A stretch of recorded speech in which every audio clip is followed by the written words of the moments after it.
अस्सलाम वालेकुम, कैसे हैं आप सब लोग? उम्मीद करती हूँ सब खैरियत से होंगे। मुकम्मल नावल तुझको पढ़ा था बचपन में आपकी खिदमत में हाजिर है। अगर आप मेरे चैनल पर नए हैं तो काइंडली चैनल को सब्सक्राइब करके कमेंट, लाइक और शेयर ज़रूर कीजिए। तो आइए नावल की तरफ चलते हैं। वो एक खूबसूरत सा रेस्टोरेंट था जिसका नाम नेस्ले था। ग्लास वॉल से अंदर का मंजर साफ नजर आ रहा था, जहाँ कस्टमर्स का अगर रश नहीं था तो कस्टमर्स कम भी नहीं थे। और इन्हीं कस्टमर में एक हिजाब पोश लड़की भी थी जो बार बार कलाई पर बंधी घड़ी पर देखती, जिससे साफ पता चल रहा था कि जैसे वो किसी का इंतजार कर रही हो। उसने एक नज़र काउंटर के पीछे काम करते रेस्टोरेंट के हैंडसम और स्मार्ट से ऑनर को देखा और फिर से ग्लास वॉल के बाहर देखने लगी जहां से किसी को आना था। मगर उसे वहां दो सफेद शलवार कमीज और सफेद स्कार्फ में 8 साल बच्चियां नजर आईं जो गालिबन मदरसे से पढ़कर आ रही थीं। इब्तिगा हैदर की नज़रों में जैसे धुंध छाई थी और इन दोनों लड़कियों का चेहरा जैसे तब्दील हुआ था। वही सफेद शलवार कमीज और स्कार्फ पहनी दो 8-9 साल लड़कियां, जिसमें से एक का गंदमी खिलता हुआ रंग था और दूसरी का रंग इससे थोड़ा साफ था। तो फिर स्कूल से आने के बाद खेलोगी ना? पहली वाली गंदमी रंगत वाली ने पूछा था। बिल्कुल बिया, खेलूंगी, दूसरी वाली ने जवाब दिया था। बिया, बिया, आवाज पर वो चौंकी थी। सामने ही वो थी जिसका वो आधे घंटे से इंतजार कर रही थी। कहाँ थी तुम? उसने आंखों में झांकते हुए पूछा था। बचपन में, एक तल्ख और हसरत ज़दा सा जवाब था इब्तिगा हैदर का। बचपन में सबसे ज़्यादा जो सवाल हमसे पूछा जाता था वो था, बड़े होकर क्या करोगे? अब उसका जवाब मिला कि फिर से बचपन जीना चाहती हूँ। ओह बिया! इब्तिगा हैदर की बात सुनकर आसिया की आंखें भर आई थीं। जैसे खैर छोड़ो, ये बताओ तुम इतना लेट क्यों आई हो? जानती हो मैं कब से तुम्हारा वेट कर रही हूँ। इब्तिगा बचपन के असर से निकलते हुए आसिया को घूरते हुए कह रही थी। सॉरी, थोड़ी लेट हो गई। तुम अम्मा को जानती तो हो, उनके 100 काम निपटाकर आते-आते देर हो गई। आसिया बेचारी सी शक्ल बनाए कह रही थी। और वैसे भी तुम्हें क्या मसला हो सकता था? तुमने तो यहाँ के हैंडसम से ऑनर को देख-देख कर बोरियत दूर कर ली होगी। आसिया शरारत से बोली और रेस्टोरेंट के ऑनर को देखा, जो खटाखट छुरी से कुछ काटे जा रहा था। पेशानी पर बिखरे बाल जैसे उसे और हैंडसम बना रहे थे। हैंडसम होने से क्या होता है? इंसान की सारी खूबसूरती उसकी बदतमीजी, अकड़पन और घमंड से ज़ाहिर हो जाती है, उसने मुंह बनाकर कहा था। नेस्ले रेस्टोरेंट जो पिछले कुछ महीनों से ही वजूद में आया था और इस रेस्टोरेंट का मालिक, जिसे सब ऑटम नाम से पुकारते थे, एक नंबर का बदतमीज, अखड़, नकचढ़ा और घमंडी था। मजाल था जो वो किसी का लिहाज करना जानता हो। मगर इस सब के बावजूद लड़कियां उसे काफी पसंद करती थी। हालांकि आज तक उसने किसी को घास तक नहीं डाला था। और इब्तिगा हैदर भी उसे इतनी सारी खामियों के बावजूद काफी पसंद करती थी। ना जाने क्यों उसे ऑटम बेहद पुरअसरार और दिलचस्प लगता था। इब्ने सफ़ी के नावल पढ़ने का असर। ऑटम के बारे में कोई भी कुछ नहीं जानता था, सब अंदाजे लगाते थे। वो और आसिया भी घंटों रेस्टोरेंट में बैठे ऑटम को तकते हुए अंदाजे लगाती थी। इन्हें समझ नहीं आता था कि वो कौन है, कौन से मजहब से है, इसका मुल्क कौन सा है। अपनी गोरी रंगत और डार्क ब्राउन आंखों की वजह से इन्हें समझ नहीं आया था वो इंग्लिश अमेरिकन की तरह और उर्दू किसी अहले जुबान की तरह बोलता था। इसलिए वो कंफ्यूज थी कि वो अंग्रेज है या ओमनी। फिर जब उसका अजीबो-गरीब नाम ऑटम सुना तो उन्होंने फैसला किया कि वो ज़रूर अंग्रेज़ है। वैसे तुम इसमें इतना दिलचस्पी क्यों लेती हो? मुझे तो इसमें कोई दिलचस्पी नज़र नहीं आती। आसिया ने एक नज़र काउंटर के पीछे काम करते ऑटम को देखकर कहा था। सीधी सी बात है, दिल आए लंगूर पर तो गलमान किस काम का? इब्तिगा ने मुहावरा बिगाड़ते हुए निहायत इत्मीनान से कहा था, जिससे आसिया को पतंगे लगे थे। वो सीधी हो बैठी। क्या? तुमने ये लंगूर किसे कहा? आसिया शोला बरसाती नजरों से उसे देखते हुए बोली थी। हमदान तुम्हें लंगूर लगते हैं और ये ऑटम बोटम तुम्हें गलमान लगता है। मैंने इतनी वजाहत तो नहीं की थी। वो कंधे उचकाकर इत्मीनान से बोली और उसका इत्मीनान आसिया को सुलगा गया था।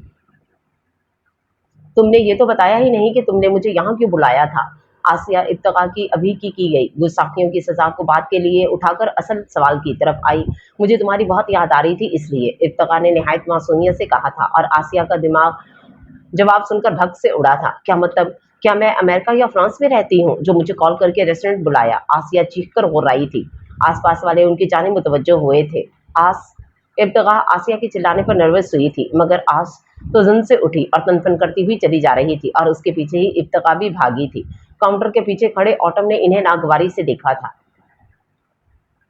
असर की नमाज पढ़कर वो छत पर आ गई थी। सामने ही प्ले ग्राउंड में बच्चे खेल रहे थे। वो चलती हुई छत के किनारे तक आ गई और दूसरी तरफ के घर में झांका। उसके घर से लगकर ही तो आसिया का घर था। छत से झांकने से पूरा आंगन साफ नजर आता था, मगर आसिया नजर नहीं आई। काफी देर ताक झांक के बावजूद जब आसिया नजर नहीं आई तो ठंडी सांस लिए हुए पलटी थी। शायद आज कुछ ज़्यादा ही नाराज़ हो गई है। वो 2-3 कदम ही चली होगी कि उसकी नज़रें थोड़ी दूर बने अधूरे नामुकम्मल घर पर ठहर गई थीं, जो छत से साफ नज़र आता था।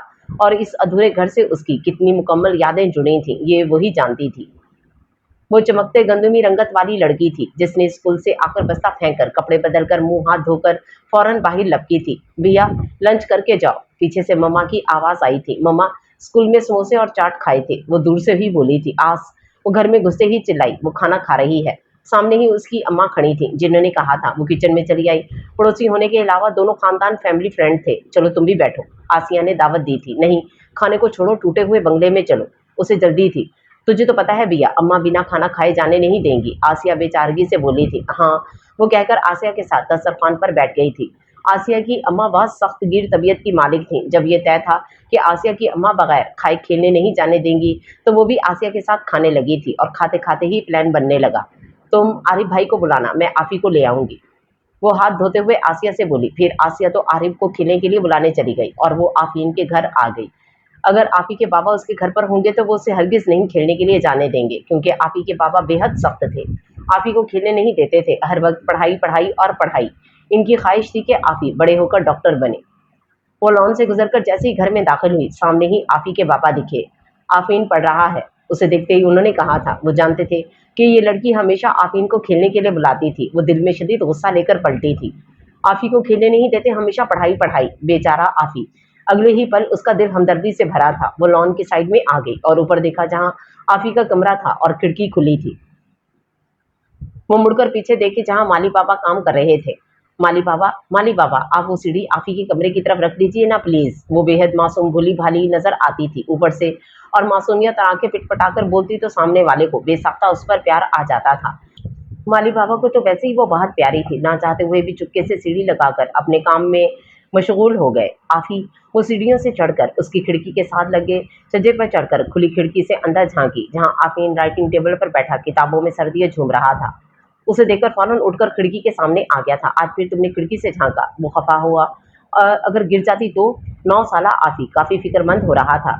इधर वो बेनियाजी से सर झटकी। खेलने चलो। नहीं, मुझे पढ़ना है और पापा भी घर पर है, वो साफ मना कर रहा था। जिस पर वो बुरी तरह चिड़ी। और मैंने जो इतना बड़ा खतरा उठाया, तो वो आंखें निकालकर पूछ रही थी, और अगले ही पल वो बेबसा सीढ़ियों से उतरा और चलाया और चुपके से गेट से उसके साथ निकल गया। वो दोनों टूटे बंगले में पहुंचे तो तब तक आरिफ और आसिया के साथ साथ अमल, अनाब और दानिया, जो आसिया की बड़ी बहन थी, पहुंच चुके थे, जिन्हें देखकर वो खुश हो गई थी। इन पर टीवी सीरियल और मूवीज का बहुत असर था, और गेम खेलते भी उसी जैसा कपल गेम। आसिया के साथ आरिफ का कपल, या कभी अनाब अमल अमल के साथ भी कभी स्विच हो जाता, मगर बिया और आफी का कपल हमेशा के लिए फिक्स था। वो दोनों हमेशा हर गेम में एक दूसरे को ही चुनते थे, और दानिया हमेशा टीचर बनती थी और यूनिवर्सिटी का मंजर एक्ट होता था। इसी तरह वो कई गेम खेलते थे। आपी आपी, हाँ, वो हड़बड़ाई थी। मैं कब से आपको आवाज दे रही हूँ, जमा उसे देखते हुए कह रही थी, जो खाली खाली नजरों से उसे देखते हुए मुस्कुराने की कोशिश कर रही थी। वो खाली खाली नजरों से अधूरे बने बंगले को देख रही थी। मम्मा आपको बुला रही हैं। जमा के पीछे ही वो भी थके थके कदमों से चल पड़ी थी। माजी हमेशा उसे थका क्यों देता था। चलो फिर ढूंढ लाए हम इन्हें मासूम खुशियों को, इन्हीं रंगीन लम्हों को। इब्तिका आसिया के घर गई थी, आसिया को मनाने, और आसिया मान भी गई थी, मगर एक शर्त पर कि वो इब्तिका के फेवरेट रेस्टोरेंट नेस्ले से अपनी पसंदीदा चीज नहीं चीजें खाएगी, और बेचारी इब्तिका को मानना पड़ा था। और इस वक्त वो दोनों रेस्टोरेंट में बैठी थी। आसिया बेहद खुश थी कि आज वो इब्तिका से गिन गिन कर बदले लेगी। अब बोलो भी मलका आलिया, क्या खाना है? वो आसिया को घूरते हुए पूछा, जिस पर आसिया ने एक लंबी लिस्ट थमाई, जिस पर इब्तिका उसे खा जाने वाली नजरों से घूरती हुई उठ खड़ी हुई थी। सारी बचत पर पानी फिर गया था। उफ, पॉकेट मनी, उसके दिल ने दुहाई दी थी। ये अपनी मदद आप करो वाला रेस्टोरेंट था। आज काउंटर पर सिर्फ अद्दी था। कभी कभी काउंटर पर ऑटम नहीं रहता था, और आज भी शायद वो कभी वाला दिन था। वो अद्दी को मेन्यू बता रही थी, जिसे वो निकाल निकाल कर काउंटर पर रख रहा था। आप इतना सारा नहीं ले जा पाएंगी, मैं आपकी हेल्प कर देता हूँ। अद्दी काउंटर के पीछे से निकल आया था। वो गालिबन रोज वाली कस्टमर थी, इसलिए अद्दी उसे पहचानता था। वो काउंटर से पिज्जा और आइसक्रीम बाउल उठाई थी कि उसकी निगाह काउंटर पर पड़े खुले रजिस्टर पर पड़ी थी, जिसमें इंग्लिश में, कर्सिव राइटिंग में न जाने क्या क्या घसीटा हुआ था, मगर उसकी निगाह तो उर्दू के हुर्फों पर जमी थी, जिसका कोई मना नहीं निकलता था। अजीब सी लिखावट थी, ना फारसी थी, ना उर्दू, और ना ही अरबी। फिर वो कौन सी जुबान थी जिसके हरूफ उर्दू थे? वो हैरान सी खड़ी थी। तुम यहाँ क्या कर रही हो? ऑटम के सख्त और उखड़ लहजे पर वो खौफ से उछली थी, जैसे कि वो चोरी करते हुए पकड़ी गई हो। इसी घबराहट में उसके हाथ से आइसक्रीम बाउल गिरा था। छनाके की आवाज़ पर वहाँ मौजूद सब इन दोनों की जानिब मुतवज्जो हुए थे। मैं ना जाने वो क्यों खौफज़दा हो रही थी। Shut up! उसके हकलाने पर ऑटम ने बुरी तरह झिड़का। वो यहाँ खड़ी ही थी ना, कोई चोरी तो नहीं कर रही थी। आसिया फौरन उसकी मदद को दौड़ी थी। उसे कुछ सुनाई नहीं दे रहा था कि आसिया के कहने पर ऑटम ने क्या कहा था। इतनी जिल्लत पर उसका दिल क्या कि वो इन सबकी नज़रों से गायब हो जाए। जो अजीब सी नज़रों से उसे देख रहे थे, वो पलटी और भागकर वहाँ से निकल गई थी। आंटी, बिया कहाँ है? आसिया ऑटम से खूब लड़ झगड़ कर इब्तिगा के घर आई थी। जानती थी कि वो जज्बाती लड़की रो रो कर अपना हशर खराब कर रही होगी। देखो बेटा, वो अपने कमरे में होगी। आंटी की बात सुनकर जब आसिया कमरे में दाखिल हुई तो तवक्को के ऐन मुताबिक उसे बेड पर उल्टा लेटे तकिए में मुंह छुपाए धुआंधार रोते देखा। शाबाश! वैसे तुम एक बात बताओ, तुम तो सबकी बोलती बंद कर देती हो, मगर ऑटम के सामने तुम्हारी बोलती क्यों बंद हो गई थी? आसिया बेड पर उसके करीब बैठते हुए तंजिया लहजे में बोली। मुझे खुद भी नहीं पता कि क्या हुआ था। मैं क्यों खामोश थी? वो शू-शू करते हुए उठ बैठी थी और सिसकियों के दरमियान कह रही थी, अब मैं नहीं जाऊंगी उसके रेस्टोरेंट में। वो बच्चों की तरह रोते हुए मुंह बनाकर बोली थी। क्या तुम ऑटम को पसंद करने लगी हो? आसिया बहुत गौर से उसका चेहरा देखते हुए पूछा, जिस पर वो साकित हुई और सिसकियां थी कि जैसे रुक गई थी। नहीं, ये नहीं हो सकता। वो खौफजदा सी उठ खड़ी हुई। आस, तुम अच्छे से जानती हो। उसकी आवाज़ में अजीब सी लड़जाहट थी। तुम उसे भूल भी तो सकती हो, वो तो बचपन की बात थी। आसिया उसके सामने खड़े होकर उसे गौर से देखते हुए कह रही थी, नहीं, मैं उसे नहीं भूल सकती, हरगिज़ नहीं भूल सकती। उसकी आंखों में आंसू जमा होने लगे थे, खामोश आंसू जिसकी खबर उसे भी नहीं थी। वो बचपन की बात थी। उसने बेहद निढाल होकर आसिया की बात दोहराई थी। मैं इन्हें बचपन में ही तो जीती आई हूँ आस। आज संडे था और वो सब प्लेग्राउंड में क्रिकेट खेलने के लिए जमा हुए थे। क्रिकेट में भी 3 टीम बनती थी, अमल और आरिफ, आसिया और अनाब, वो और आफीन। मगर आज अनाब ने झगड़ा कर दिया। मैं और बिया पार्टनर बनेंगे, अनाब बोला। मैं तो हरगिज़ किसी की पार्टनर नहीं बनूंगी सिवाय आफी के, वो ऐलान करते हुए चिल्लाकर बोली थी। अनाब ऐसे ही बात बात पर झगड़ा करता था। क्यों? तुम हमेशा आफी की ही पार्टनर क्यों बनती हो? अनाब ने चिढ़कर पूछा था। मेरी मर्जी, उसने गर्दन झटक कर कहते हुए आफीन का हाथ पकड़ा था। चलो आफी, हम शतरंज खेलते हैं। आफीन का फेवरेट गेम था चेस, इसलिए आफीन जो गुस्से से अनाब को बुराता खुश हो गया। इधर सब अनाब को बुरा भला कह रहे थे जिसकी वजह से गेम खराब हो गया था। चलो जाने दो, हम कोई और गेम खेलते हैं। अनाब अगले ही पल झगड़ा छोड़ सुलह के लिए आगे बढ़ा। उसके बगैर खेल में मजा भी तो नहीं आता था। उसने मुंह बनाते हुए घुरकर अनाब को देखा और फिर सबको जो उसे मिन्नत भरी नजरों से देख रहे थे। ठीक है, अगले ही पल उसने खिलखिलाते हुए कहा था, जिस पर वो भी सब हंस दिए थे। रात में वो अमल के साथ उसी के घर में फर्शी बिस्तर पर दराज हो गई थी। अमल और वो कज़न थे, मगर दूर के। अमल इन्हीं के घर ऊपरी पोर्शन में रहते थे और वो दोनों फैमिली एक घर की तरह ही रहते थे। अक्सर वो अमल के साथ डिनर करती और इसी के घर पर सो जाती थी और सुबह उसकी आंख अपने बिस्तर पर खुलती थी। बचपन की सबसे प्यारी याद, सोते चाहे कहीं पर हो मगर आंख अपने बिस्तर पर ही खुलती थी। वो दोनों ही उठपटांग बात करते रहे थे, वही दिन भर की बातें। फिर अचानक ही अमल ने पूछा, बिया, तुम किससे मोहब्बत करती हो? ये मोहब्बत किसे कहते हैं? उसने लापरवाही से पूछा। मोहब्बत? 9 साला अमल को समझ नहीं आ रहा था कि मोहब्बत की डेफिनेशन कैसे करे। मोहब्बत बस मोहब्बत है। अमल के दिमाग में बस इतना ही आया था। अच्छा, उसने इतने इत्मीनान से कहा था जैसे वो वाकई समझ गई थी कि मोहब्बत क्या है। अब बताओ कि तुम्हें किससे मोहब्बत है? किसी से भी नहीं। मगर तुम क्यों पूछ रही हो? उसके लहजे में बेजारी थी। उसके हाथ में एक डोल था जिससे वो खेल रही थी। क्योंकि मुझे मोहब्बत हो गई है बिया। क्या? वो जो बहुत लापरवाही से सुन रही थी, फौरन उठकर बैठ गई और अमल को गौर से देखने लगी। वो फिल्मों और ड्रामों वाली मोहब्बत ना? उसने अमल से पूछा था। हाँ, अमल ने सर हाँ में हिलाया था। अच्छा, वो बहुत हैरान होगी और इस अमल को देख रही थी। अमल, तुझे मोहब्बत कैसे हो गई? उसे यकीन नहीं हो पा रहा था कि फिल्मों में होने वाली मोहब्बत अमल को कैसे हो गई। ये निदा आपी है ना? निदा, आतिका अमल की दोनों बड़ी बहनें थी। हंकारा भरना भी जरूरी था, वरना पता कैसे चलेगा वो सामने वाले की बात बेहद संजीदगी से सुन रही है। वो आतिका आपी से कह रही थी कि जो हमें अच्छा लगता है हमें उससे मोहब्बत होती है और जिससे मोहब्बत होती है वो हमें अच्छा लगता है। अमल बहुत समझदारी से कह रही थी, लेकिन अमल, एक ये बात समझ नहीं आई कि जो हमें अच्छा लगता है उससे मोहब्बत होती है या जिससे हमें मोहब्बत होती है वो हमें अच्छा लगता है। वो पुरसोच अंदाज में पूछ रही थी, खुद भी कंफ्यूज हो रही थी और अमल को भी कर रही थी, जिस पर अमल झुल्ला गई थी। छोड़ो इसे, बड़े होकर भी कुछ समझना है या नहीं? अमल लिपटी। 1 साल बड़े होने की पावर जो थी, बस इतना समझ, जो हमें अच्छा लगता है हम उससे मोहब्बत करते हैं। बिल्कुल, बहुत अच्छे से समझा। तुम तो टीचर से ज़्यादा अच्छे से समझाती हो अमल। अच्छा, अमल अपनी तारीफ पर खुश हो गई थी। पता है? नहीं पता ना? उसने अमल की बात काटते हुए कहा था, जिस पर अमल एक मर्तबा फिर झिल्लाई थी। पूरी बात सुन, वो मुझे बहुत अच्छा लगता है। अमल रोशन लाइट को घूरते हुए शर्मीली मुस्कुराहट के साथ साथ कह रही थी और इधर वो अमल की बात सुनकर हैरत से कभी अमल को तो कभी लाइट को दिख रही थी। क्यों? कौन ये लाइट? नहीं, मुझे जिससे मोहब्बत है। उसने अमल ने उसे घुरते हुए कहा था, जिसकी वजह से वो हीरोइनों की तरह पोज भी नहीं कर पा रही थी। अच्छा बताओ ना, वो कौन है? अब की मर्तबा उसने इश्तियाक से पूछा था। आखिरकार ये भी तो देखना था कि वो कौन है जिससे अमल मोहब्बत करती है। पहले तुम बताओ, अमल ने कहा था। मैं कैसे बताऊं? वो हैरान हुई थी। चलो मैं बताती हूँ कि तुम्हें किससे मोहब्बत हो सकती है। अमल सोचते हुए बोली, तुम्हें कौन अच्छा लगता है? अनाब। अमल ने कहते हुए उसका चेहरा देखा था जो अनाब के नाम पर बिगड़ा था। आरिफ। अमल बोली, हाँ आरिफ भाई अच्छे लगते हैं। उसने झट कहा था, क्यों ना अच्छा लगता। आरिफ बिया के बहुत लाड उठाता था और वो उसे छोटी बहन की तरह ट्रीट करता था, मगर इधर अमल का मुंह बिगड़ा था। क्या? अमल आंखें निकाले पूछी।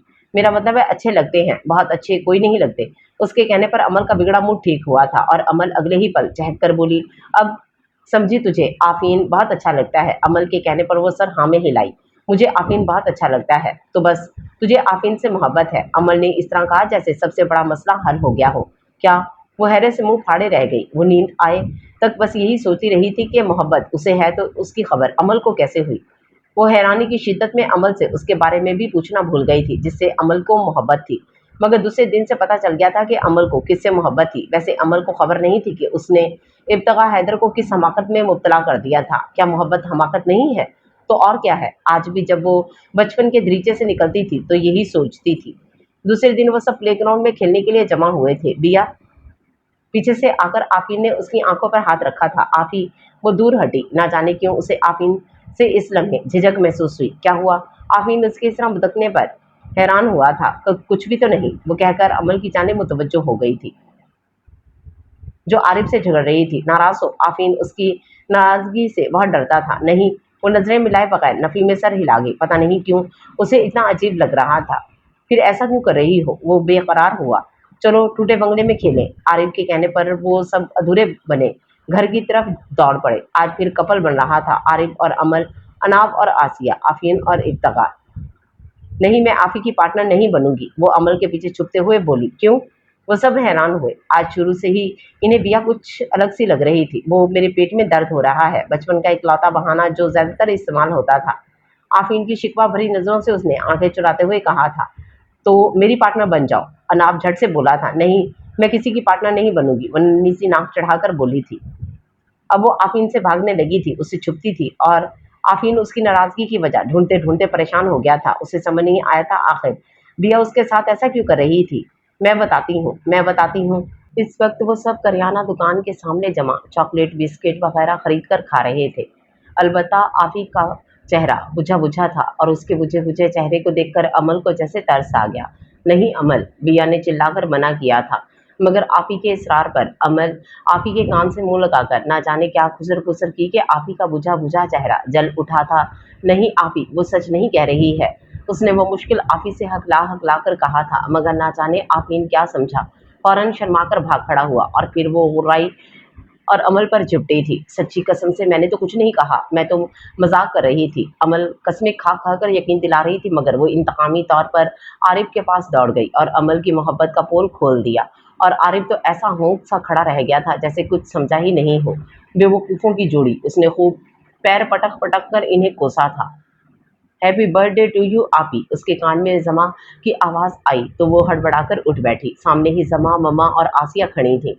उसकी नजरें बेसाख्ता वॉल क्लॉक पर गई थी जो रात के 12 बजा रही थी। 8 फरवरी शुरू हो चुका था। 2 दिन पहले तक उसे याद था कि उसका बर्थडे आने वाला है और इत्तेफाकन आज के दिन ही भूल गई। वो मुस्कुरा दी। मम्मा ने केक केक का ट्रे सामने किया जिसमें मोमबत्ती जल रही थी। उसने फूंक मारकर बुझाया था और छुरी उठाकर केक का स्लाइस काट कर मम्मा को खिलाया। उन्होंने थोड़ा सा खाकर बाकी सारा केक उसके मुंह में डाला था और उसकी पेशानी चुमती दुआएं देते हुए उठ गए। जल्दी से मुझे भी केक खिलाओ। इस केक के लिए आज मैंने अपनी नींद कुर्बान की है और छत फांग कर आई हूँ। आसिया के कहने पर उसने केक का बड़ा सा टुकड़ा काट कर उसके मुंह में ठूंसा था। अच्छा चलती हूँ, अम्मा को पता चला तो 10 जूते लगाएंगी। कल गिफ्ट लेकर आपकी खिदमत में हाजिर हो जाऊंगी, मलका ख्वाब। आसिया जल्दी से केक का टुकड़ा निकलते हुए बोली और ऊपर की जानिब दौड़ लगा दी। अब यकीनन वो छत से दोबारा अपने घर के छत पर कूद जाएगी। वो हंस दी। जमा को केक खिलाकर वो उठ खड़ी हुई। मम्मा और जमा सोने जा चुकी थी, मगर उसकी नींद तो अब आने से रही। वो माचिस से कैंडल स्टैंड पर रखे कैंडल्स जलाने लगी और लाइट्स को ऑफ कर दिया। अंधेरे कमरे में जर्द रोशनी फैल गई थी। वो वापस बेड पर लेट गई थी। आंखें जर्द रोशनी को घूर रही थी और उसका वजूद भी जैसे जर्दी में तहलील हो रहा था। सभी बच्चे नए कपड़े पहनकर तैयार होकर इब्तिगा के घर जमा हो रहे थे। हॉल गुब्बारों और फूलों से सजा था। वो सब एक दूसरे से पूछ रहे थे कि वो कैसे लग रहे हैं। अलबत्ता आफीन बेचैनी से इब्तिगा का इंतजार कर रहा था और जब ही अपनी मम्मा के साथ आती इब्तिगा पर उसकी नज़र ठहरी। वाइट टखनों तक आती फ्रॉक, बॉब कट गर्दन तक आते बाल और सर पर वाइट डायमंड का हेयर बेल्ट, कानों में नन्हे नन्हे वाइट डायमंड के टॉप्स, खूबसूरत सी वाइट मोतियों से सजी जूती और पैरों में जूती के ऊपर चमकती खूबसूरत नाजुक सी पाए। वाओ! हॉल में उसे देखकर शोर बुलंद हुआ था। वो अपनी नन्ही सी नाक चढ़ाए इतराई इतराई सी उनके पास आ रही थी। हाय बिया, तू तो पूरी फेरी लग रही है, अमन उसके चारों तरफ घूमते हुए कह रही थी, मगर वो कुछ कह नहीं पाई क्योंकि युक्तक घुरते आफीन की वजह से वो घबराहट का शिकार हो चुकी थी। जब ही इब्तिगा की मम्मा केक की ट्रॉली धकेलती आईं, इनके गिर्द बच्चे जमा हो गए। सबकी तालियों और शोर के दरमियान उसने केक काटा था। मम्मा ने केक काट कर उसे खिलाया था। वो भी मम्मा पापा को केक खिलाने के बाद दोस्तों की जानिब मुतवज्जो हुई। वो इससे पहले भी सबसे पहले आफीन को केक खिलाती थी क्योंकि हमेशा से उसका अच्छा दोस्त था, तो फिर अब क्यों ना खिलाती। उसने नजरें झुकाए उसे केक खिलाया, मगर आफीन उसका हाथ पकड़ गया। वो चौंक कर उसे देखने लगी, जो मुस्कुराकर उसे देख रहा था। गिफ्ट नहीं लेना? इससे पहले तो हमेशा पहले गिफ्ट पर झिटपटती थी। आफीन शरारत से कह रहा था। मैं वो बुरी तरह हकला कर रह गई। आफी, मेरी सहेली को परेशान मत करो। अमल फौरन मदद को आई थी।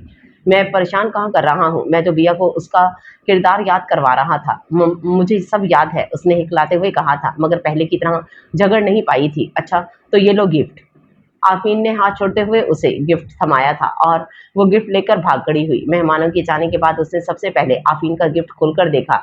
मखमली सूट केस में इमिटेशन का गोल्डन कलर का चेन था जिसमें डायमंड से जगमगाता बी अल्फाबेट का पेंडेंट था। उसने उसे फौरन गले में पहन लिया था। स्कूल से इन्हें करीबी गार्डन पर पिकनिक के लिए ले जाया गया था। वो आसिया के साथ थी। बस से उतरने के बाद गार्डन में आसिया टीचर से कुछ पूछने गई थी और वो अकेली थी। ना जाने वो कहाँ से आ गया था और उसका हाथ पकड़कर चलने लगा। आस आ जाएगी तो तुम्हें मेरे साथ जाने नहीं देंगी। वो इसे मना नहीं कर पाई थी, सो उसके साथ चलने लगी थी।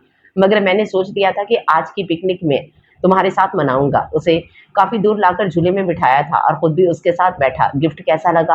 आफीन की नजरें उसके गले में लटकते बी पर थी। बहुत अच्छा, वो बी को हाथ से पकड़ते हुए बोली। इससे पहले आफीन ने उसे डोज या चॉकलेट्स दिए थे। पता है बिया, मुझे पता नहीं क्यों तुम्हारा नाम इतना अच्छा लगता है कि होमवर्क छोड़कर तुम्हारे नाम की प्रैक्टिस करता हूँ। उसने मासूमियत से कहते हुए हथेली उसके सामने खोली जिस पर इंग्लिश में इब्तिगा लिखा था और उसके नीचे आफीन। आफीन, क्या तुम्हें मेरा नाम लिखना नहीं आता? हालांकि तुम्हें तो इंग्लिश आती है, उसने हंसते हुए कहा था। आफीन उसे देखता रहा था। भरे भरे गालों पर हंसने की वजह से नन्हे नन्हे गड्ढे पड़ते थे जिससे सामने वाले को बेसख्ता उस पर प्यार आ जाता था।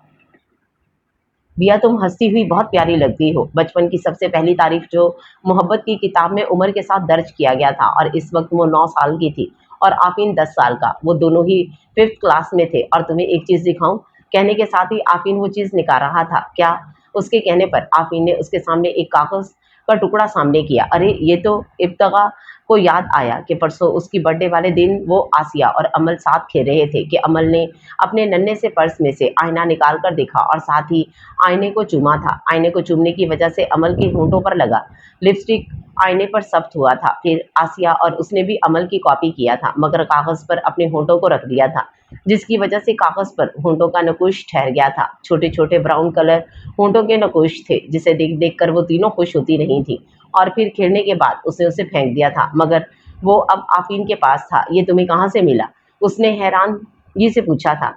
वहीं जहां तुमने उसे फेंका था। इब्तिगा कागज को देख रही थी जिस पर सिर्फ उसके होंठों के नकुश नहीं थे बल्कि इस पर इंग्लिश में लिखा था, माय बियाज लिप्स। तुम इसका क्या करोगे? संभाल कर रखूंगा। वो इस कागज को संभाल कर डायरी के अंदर रख रहा था। वो हैरान थी और जब ही उसने अपनी जेब से अंगूठी निकाली, इमिटेशन की सुर्ख पत्थर वाली अंगूठी, आफीन ने उसका हाथ पकड़कर उंगली में अंगूठी को पहनाया था, जो अगले ही पल बाहर निकल आया था क्योंकि अंगूठी बड़े साइज की थी। कहीं ये अपनी मम्मा को तो नहीं उठा लाए? वो मशकूक नजरों से उसे देखते हुए पूछी। नहीं, अपनी सारी पॉकेट मनी से खरीद लाया हूँ। वो खफगी से कह रहा था। सॉरी, मेरा मतलब है कि ये बहुत बड़ी है। वो बेबसी से बोली। कोई बात नहीं, जब तुम बड़ी होगी तो तब पहनना, उसने मशवरा दिया था। ठीक है, वो मान गई। बिया, तुम्हारी दूसरी फाइल कहाँ है? आफीन के पूछने पर उसने फौरन अपने पैरों को देखा। बाएं पैर में पायल नहीं था। वो घबराकर उठ खड़ी हुई। आफी, मम्मा डांटेंगी, तुम बहुत लापरवाह हो बिया। कहने के साथ ही आफीन ने पायल सामने किया। कहाँ से मिला? उसने कहते हुए पायल लेने के लिए हाथ आगे बढ़ाया था, मगर आफीन ने हाथ पीछे किया। जहां तुमने गिराया था उसे मेरे पास रहने दो, जब तुम बड़ी होगी तो तब तुम्हें दूंगा। वो बड़े इस्तेहकाक से कह रहा था, मगर मम्मा उसकी गुमशुदगी पर नाराज होंगी। वो परेशान होकर बोली, तुम मेरे लिए क्या एक डांट नहीं सुन सकती? उसने बेहद मान से कहा था, मोहब्बत की फहरिस्त में सबसे पहला मान, ठीक है। ना जाने दोनों मोहब्बत का कौन सा मफहूम समझ रहे थे। वो तेज आवाज पर चौंकी थी। जर्द रोशनी में तहलील जिस्म जैसे मुजस्सिम हुआ था। उसने हाथ बढ़ाकर साइड टेबल पर रखा सेल फोन उठाया, जो तहज्जुद का अलार्म बजा रहा था। काश आतिफ लौट आए, फिर वो बचपन का दिन भुआगना फूलों की खातिर तितलियों के साथ साथ। उसने अपनी आंखों से बहते मोतियों को हाथ की पुष्ट से साफ किया, फिर टेबल की दराज से अंगूठी, चेन और पायल निकाला। अंगूठी को बाएं हाथ की फिंगर रिंग में पहना था, साथ ही कलाई में पायल को ब्रेसलेट जैसा पहना था और गले में चेन पहनकर उठ खड़ी हुई। अभी उसे तहज्जुद की नमाज पढ़नी थी। दूसरे दिन उसके फ्रेंड्स उसे विश कर रहे थे। मम्मा ने घर में दावत जैसा एहतमाम किया था। पापा शहर से बाहर गए हुए थे, वरना इतना एहतमाम नहीं होता था। पापा को यहूद और नसारा के ऐसे तरीके बिल्कुल पसंद नहीं थे। पसंद था तो उसे भी नहीं थे, मगर आसिया मम्मा और जमा के सामने बेबस थी। आसिया जमा के साथ खूब चहक रही थी। दोपहर का खाना खाकर इब्तिगा ने फौरन पुलाव, कबाब, खीर, केक वगैरह पैक किया था कि जब ही आसिया किचन में चली आई। चलो कि माली बाबा के पास, वो अपने काम में मसरूफ पूछ रही थी। क्या वाकई तुम उसे याद करती हो? आसिया ने घुरते हुए पूछा, जिस पर वो हंस दी। हर दूसरे दिन आसिया ने यह सवाल पूछना होता था, कैसी बात करती हो आस? क्या मैं उसे भूल सकती हूँ जो बचपन से मेरी सांसों में बसता है? हर सांस के साथ वो याद आता है। वो जैसे आसिया की बेवकूफ़ी पर अफसोस करते हुए बोली, तुम गलत कर रही हो बिया, अपना नुकसान कर रही हो। आज फिर आसिया ने समझाने का बेड़ा उठाया था। क्या गलत है और क्या सही है ये तो वक्त बताएगा। और रहा नुकसान का मामला, तो मोहब्बत में नफा नुकसान कौन देखता है? वो अफसरदगी से कह रही थी। तुम्हारी बचपन की बेवकूफ़ी तुम्हें कुछ नहीं देगी, आसिया ने झुल्लाकर कहा था। उसने तड़प कर आसिया को शिकवे भरी नजरों से देखा। आंटी कह रही थी कि बहुत अच्छा रिश्ता आया हुआ है। अब की मर्तबा आसिया धीमे लहजे में बोली, इन्हें कहो कि मना कर दे। वो संजीदगी से बोली, बिया आंटी अब तुम्हारी शादी करना चाहती हैं। इन्हें कहना तुमसे पहले तो हरगिज शादी नहीं करूंगी। उसने बात को बदलते हुए शरारत से कहा था, बिया मैं तुम्हारी हमाकत के बारे में इन्हें बता दूंगी। आसिया ने धमकी दी थी। फिर आस जान लो कि वो मेरी जिंदगी का आखिरी दिन होगा। वो कहकर बास्केट लेकर निकलती गई, मगर आसिया का दिल धक से रह गया। अल्लाह ना करे। आसिया उसके पागलपन पर खौफजदा हुई थी और दिल में बेसाख्ता अल्लाह से उसकी बेहतरी की दुआएं करने लगी थी। चलो फिर ढूंढ लाएं हम इन्हीं मासूम बचपन को, इन्हीं मासूम खुशियों को, इन्हीं रंगीन लम्हों को, जहां गम का पता ना था, जहां दुख की समझ ना थी, जहां बस मुस्कुराहट थी। बहारें ही बहारें थी। उसके कदम आफीन के घर की जानिब उठ रहे थे और हर कदम पर बचपन के दरीचे से एक वाकया झांकता था। गेट खोलकर वो अंदर दाखिल हुई और रुक सी गई थी। सामने ही लॉन के दरमियान आफीन खड़ा था। बचपन का 10 साला आफीन और साथ ही उसके पास 9 साला इब्तिगा खड़ी थी। तुम कहाँ जा रहे हो आफी? इब्तिगा ने बहुत बेकरारी से पूछा था। हम अमेरिका में जा रहे हैं बिया। आफीन उदासी में लिपटा था। मगर क्यों आफी? बाबा चाहते हैं कि वहां से पढ़ाई करके मैं डॉक्टर बनूं। आफीन उसे देखते हुए बोला। मगर क्यों आफी? यहाँ भी तो तुम डॉक्टर बन सकते हो। आफीन का जाने का सुनकर ही इब्तिगा का बुरा हाल हो रहा था। हाँ मगर बाबा, वो बेबस था अपने बाबा के सामने। आफी गेट से अंदर दाखिल होते ही अमल, अनाब, आरिफ, आसिया चिल्लाए, हमने सुना है तुम जा रहे हो। उन्होंने करीब आते साथ ही पूछा था। हाँ। आफीन के जवाब पर सबके चेहरे लटक गए थे। मत जाओ आफी, बिया ने कहा था। मुझे जाना तो पड़ेगा ही बिया, क्योंकि बाबा चाहते हैं। वो जानता था कि जिद नहीं कर सकता था। मैं कैसे रहूंगी आफी? उसकी आंखों से आंसू निकल आए थे। नन्ना मुन्ना दिल अजीब खौफ से धड़क उठा था। बिया, आफीन की जुबान लड़खड़ा गई। उसकी भी आंखों से आंसू निकल आए थे। तो बाकी सब कैसे खुश रहते? वो सब भी रो पड़े। आफीन आफीन की मम्मा और बाबा ने उसे करीब आते हुए पुकारा था। उनके हाथ में सूटकेस और बैग से। अहमद खान आफीन के बाबा ने आफीन को बच्चों में घेरे रोते देखा तो मुस्कुरा उठे। इन बच्चों की मोहब्बत भी अजीब होती है, बिल्कुल खालिस, किसी भी तरह की मिलावट से पाक। बेटा आफीन पढ़कर वापस तुम लोगों के पास ही आएगा, अहमद खान ने आफीन के सबसे खास दोस्त को समझाते हुए कहा। नहीं अंकल, आप आफी को मत लेकर जाएं, आफी यहाँ डॉक्टर बन जाएगा। वो रोते हुए उनके पैरों से लगी थी। मगर बेटा आफीन वहाँ अच्छा डॉक्टर बनेगा, उन्होंने उसके सामने कदमों के बल बैठकर पुचकारते हुए कहा था। नहीं अंकल, बच्चे मान ही नहीं रहे थे। इन्हें बच्चों की इस तरह रोने पर दुख हुआ। चलो आफीन, फ्लाइट का वक्त हो रहा है, उन्होंने उठते हुए कहा। नहीं आफी तुम मत जाओ, वो रोते हुए आफीन के पीछे लपकी थी। मगर माली बाबा ने उसे पकड़ लिया। बेटा खुद को संभालो। माली बाबा की आंखें भी नम थी। नहीं बाबा, आफी वो बुरी तरह रो रही थी। अहमद खान का हाथ पकड़कर जाता आफीन इब्तिगा को इस तरह रोते हुए नहीं देख सकता था। वो तो उसके एक आंसू को भी बर्दाश्त नहीं कर पाता था। कहाँ अब वो मचल कर रो रही थी। बाबा 1 मिनट अभी आया। उसने इजाजत तलब नजरों से अहमद खान को देखते हुए कहा। अहमद खान इन मासूम आंसू भरी इल्तिजा को रद्द नहीं कर पाए। जाओ मगर जल्दी आना, हमें जाना है। अहमद खान की तिम्भी भरी इजाजत पाकर वो पलटकर दौड़ता हुआ उसके पास आया था। आफी माली बाबा के बाजू से मचल कर निकली और आफीन को जकड़ लिया। आफीन ने भी उसे गले से लगाया था। फिर उससे अलग होते हुए आंसू पहुंचा। भैया मैं जरूर वापस तुम्हारे पास आऊंगा। वो रोते हुए यकीन थमा रहा था। मोहब्बत की किताब में सबसे पहला यकीन वो कैसे ना थामती आफी। वो बेबसी से मचल कर बोली, मगर वो यकीन थमाकर मुड़ गया था। आफी प्लीज मत जाओ। वो हाथ बढ़ाकर उसे रोकने को बोली, मगर वो चलता हुआ अपने बाबा के पास गया और आंसू बहाते आगे बढ़ गया। आफी मत जाओ। वो रोते हुए चिल्लाई थी, मगर उसने पलट कर नहीं देखा। उसे खौफ था अगर उसने पलट कर देखा तो बगावत कर देगा। आफी मत जाओ, लौट कर आ जाओ। वो चले गया था, मगर वो घुटनों के बल बैठी उसे पुकारती रही थी।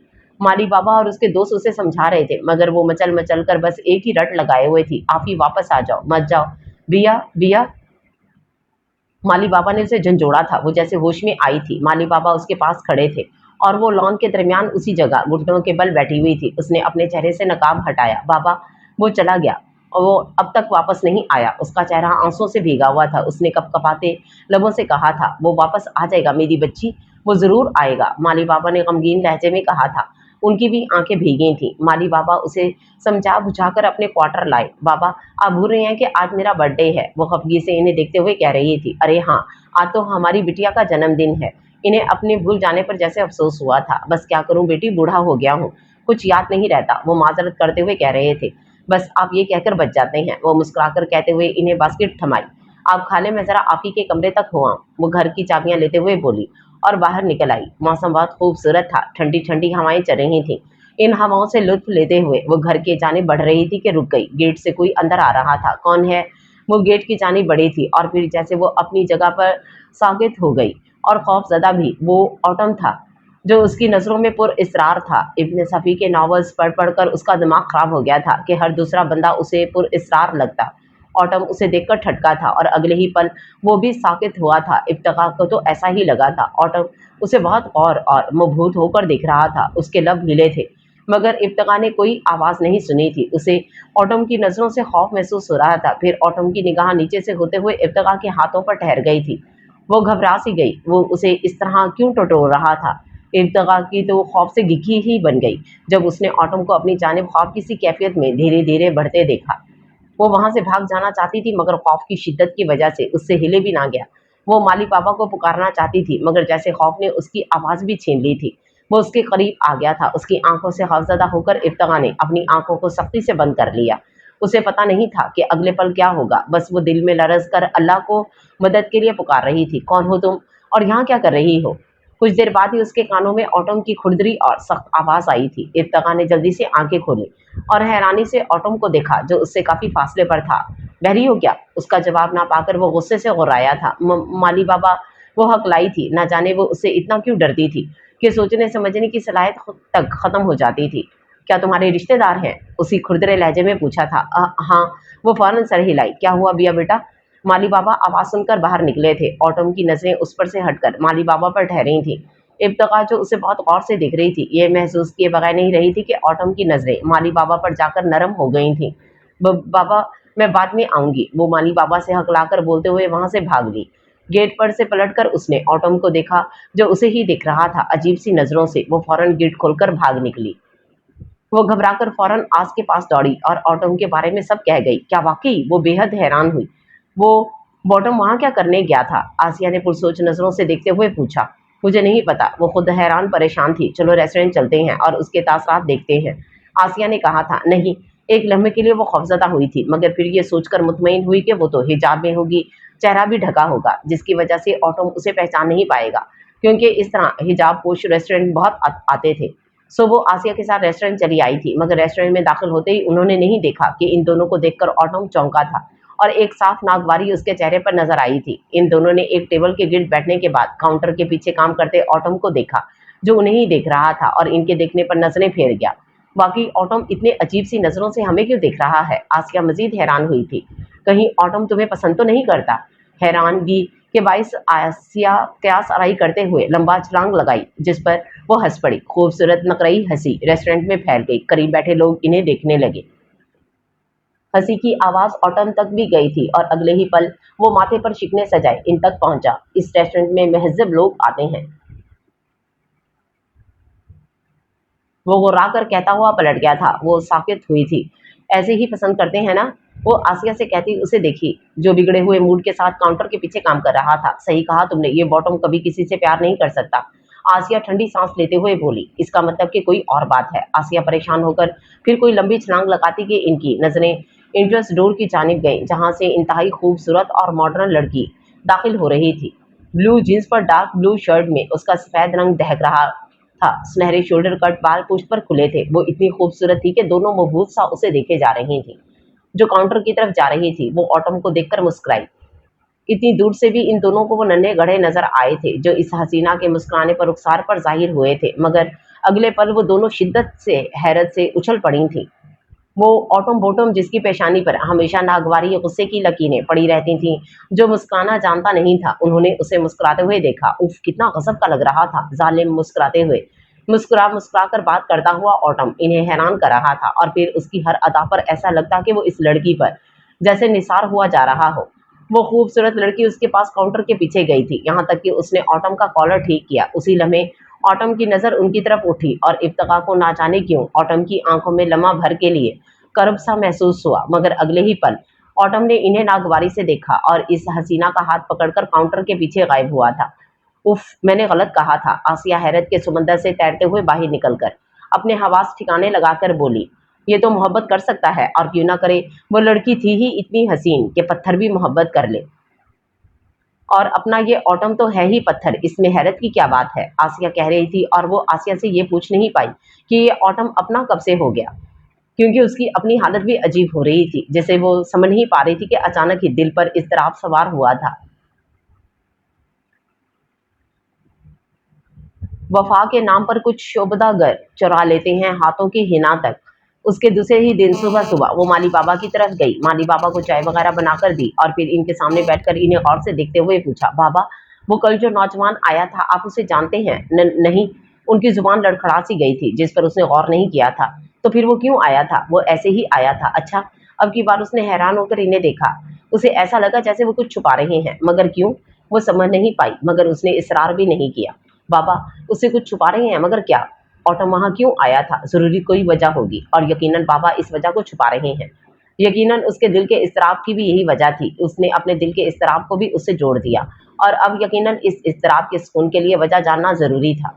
और वजह ऑटम की जासूसी करके ही पता चलेगा। और जासूसी, उसकी आंखें चमक उठी।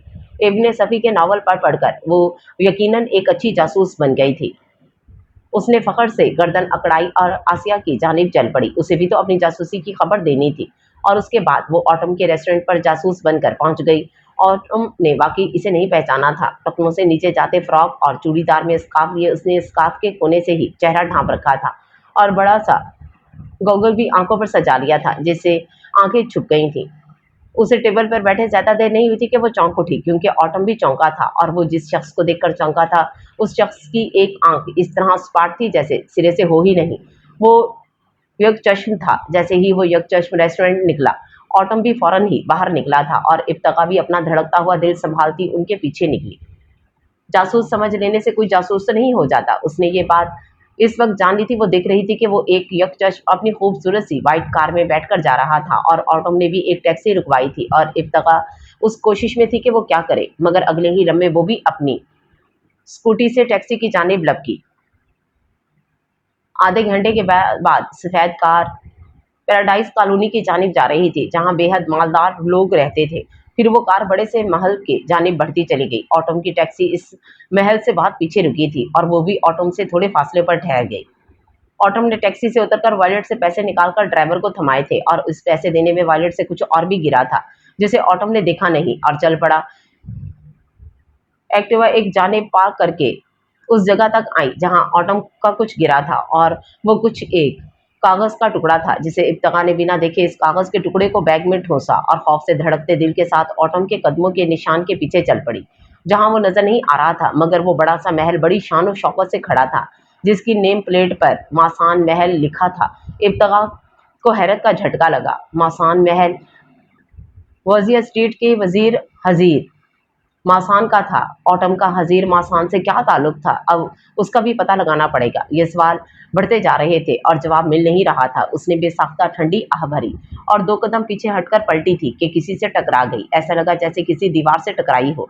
उसने दीवार को सर उठाकर देखा तो उसकी रूह फना हो गई। ऑटम उसे बड़े सख्त अंदाज में थामे हुए था। कौन हो तुम? मेरे रेस्टोरेंट में भी तुम्हें थी और अब यहाँ पर भी तुम समझा मेरी जासूसी कर रही हो। उफ, उसने कितनी जल्दी पता लगाया था। इब्तगा ऑटम की जहानत से मुतासिर हुई थी, मगर दिल तो खौफ से धड़क रहा था कि अब क्या होगा। कौन हो तुम? दोबारा सवाल पूछते हुए उसने अपने एक हाथ से उसकी आंखों का गॉगल उतारा। खौफ से इब्तगा की धड़कन बंद हुए जा रही थी। बड़ा जासूसी का शौक था, मगर इस वक्त जासूसी का मुरब्बा निकल रहा था। तुम? ऑटम उसे छोड़कर बिदक कर 5 फुट पीछे दूर हटा था। वो उसे उसकी आंखों से पहचान गया था। कितना स्मार्ट था। तुम यहाँ क्या कर रही हो? उसने ऑटम के चेहरे पर परेशानी के आसार देखे। निकलो यहाँ से बेवकूफ लड़की, दफा हो वरना। ऑटम की आंखें अगले ही पल गुस्से से सुर्ख हो उठी थीं और इब्तगा बुरी तरह खौफजदा होकर पलटी और भाग खड़ी हुई और सारा रास्ता जासूसी से तौबा करते हुए आई थी। उफ, अगर कुछ हो जाता तो? ये सोचकर वो असरे नो परेशान हुई और जब उसने आसिया को अपनी जासूसी का कारनामा सुनाया तो आसिया ने अपना भी और उसका भी सर पीटा। अगर तुम्हें कुछ हो जाता तो फिर क्या करते हम सब? आसिया खुद भी परेशान हो रही थी और उसे भी कर रही थी। वो तो पहले ही परेशान थी कि इतना जोखिम जिसको जानने के लिए उठाया था वो तो हुआ ही नहीं, उल्टा उसकी नजरों में आ गई थी और मजीद सवालों का अंबार खड़ा हो गया था।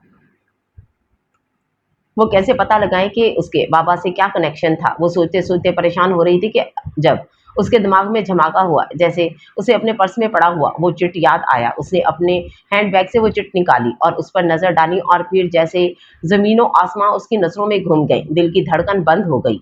वो सांस रोके इस चिट में देख रही थी जिस पर नन्हे लबों के लिपस्टिक के नकुश शब्द थे, जिस पर लिखा था माय बियाज लिव्स। बाबा, आपको बताना होगा कि वो कौन है।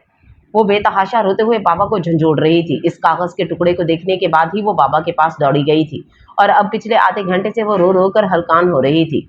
मुझे नहीं पता बेटा, वो आधे घंटे से उसे चुप करवाते हुए कह रहे थे। नहीं, आपको बताना होगा कि वो कौन है। वो मानने को तैयार ही नहीं थी। भैया, बाबा, अगर आप मुझसे थोड़ी सी भी मोहब्बत करते हैं तो आप मुझे बताएंगे। उनके कुछ कहने से पहले उसने रोते हुए बात काट कर जैसे वास्ता दिया और बाबा जैसे बेबस हुए थे। वो आफीन है। एक धमाका हुआ था उसके आसपास। वो साकित सी रह गई। सांस तक रुक गई थी, धड़कनें बंद हुई थीं और फिर जब दोबारा सांसें और धड़कनें शुरू हुई तो वो खुशी से पागल हो उठी और अब तक के सारे वाकयात भूलकर वो बाहर की जानिब लपकी थी। वो आ गया था। उसका आपी लौटकर वापस आ गया था। वो आ गया था। वो बेयकीन दिल को यकीन दिलाते नेस्ले रेस्टोरेंट की जानिब पागलों की तरह दौड़ी जा रही थी, ये जाने बगैर कि उसका आपी उसके पास अब तक लौटकर वापस नहीं आया था, बल्कि वो जिसके पास जा रही थी वो ऑटम था, सिर्फ और सिर्फ ऑटम। वो लड़खड़ाते कदमों से काउंटर तक गई थी जहां ऑटम खड़ा था। क्या हुआ? ऑटम ने पूछा, मगर वो तो लरजते हाथों से काउंटर पर धरे ऑटम के दाएं हथेली सामने की और शहादत की उंगली के सिरे को छुआ जहां स्याह तिल बड़ी आबोताब से दमक रहा था। आफी, पता है तुम्हें, मुझे तुम्हारी ये शहादत की उंगली का तिल बहुत पसंद है। 8 साला इब्तगा ने 9 साला आफीन से कहा था, जो इस वक्त भी उसका दायां हाथ हाथ में लिए इस स्याह तिल को छू छू कर खुश हो रही थी। और आफीन परेशान हो गया। तो फिर क्या करूं भैया? ये उंगली काट कर तुम्हें दे दूं? आफीन निहायत मासूमियत से पूछ रहा था। आफीन का बस नहीं चलता था कि जो चीज भी इब्तगा को पसंद हो उसे दे दे। कभी उसे आफीन का कोई खिलौना पसंद आता तो वो फौरन उसे थमा देता था। उसके pen, pencil, cartoon shape, razor, compass box वगैरह उसे पसंद आती तो बिना सोचे समझे उसे दे देता था। इब्तगा को टेडी बियर और डोल्स पसंद थे तो वो पॉकेट मनी जमा कर करके उसे टेडी बियर और डोल्स खरीद देता था। और इस वक्त भी बिया को उसकी उंगली का तिल पसंद आ गया था और आफीन का बस नहीं चल रहा था कि वो इस उंगली का तिल इब्तगा को दे दे। स्टूपिड, मैंने ऐसा कब कहा है? वो हंसती चली गई थी। वो हमेशा आफीन की इस कमजोरी का फायदा उठाती थी। मिस, आपकी तबीयत तो ठीक है? उसे ऑटम की हैरानी भरी आवाज आई, जिसका हाथ अभी तक वो पकड़े हुए थी। वो सर उठाकर उसे देखी। बेहद गोरा रंग, तीखे नकुश, डार्क ब्राउन आंखें और सुनहरे बाल। बचपन की तस्वीर के सहारे उसने दिल में खाका बनाया था और इस पल इस खाके में जैसे रंग भर रहा था। आज उसे अपने सामने ऑटम नहीं, आपी नजर आ रहा था। उसका आपी, सिर्फ और सिर्फ उसका आपी। आपी, वो लरजते लबों से उसे पुकारी थी और उसके पुकारने पर जैसे ऑटम को झटका लगा था। अपना हाथ खींचकर वो कई कदम पीछे हटा था। कौन है ये लड़की? ऑटम? इब्तगा ने आवाज की जाने मुड़कर देखा तो उसे उस दिन की हसीना नजर आई जो उसे कीनातोज नजरों से घूर रही थी। वो पता नहीं कौन है। ऑटम उस पर से नजरें हटाकर हसीना को देखते हुए बोला और इब्तिगा को लगा जैसे उसका वजूद किसी गहरी खाई में ढकेल दिया गया हो, जिसके लिए उसने खुद को समाने को भूला था। वो कह रहा था कि वो उसे जानता नहीं है, पता नहीं कौन है, मगर आफी मैं तो बस तुम्हें ही पहचानती हूँ। भीगे और टूटे लहजे में उसने कहा था, लड़की कौन हो तुम?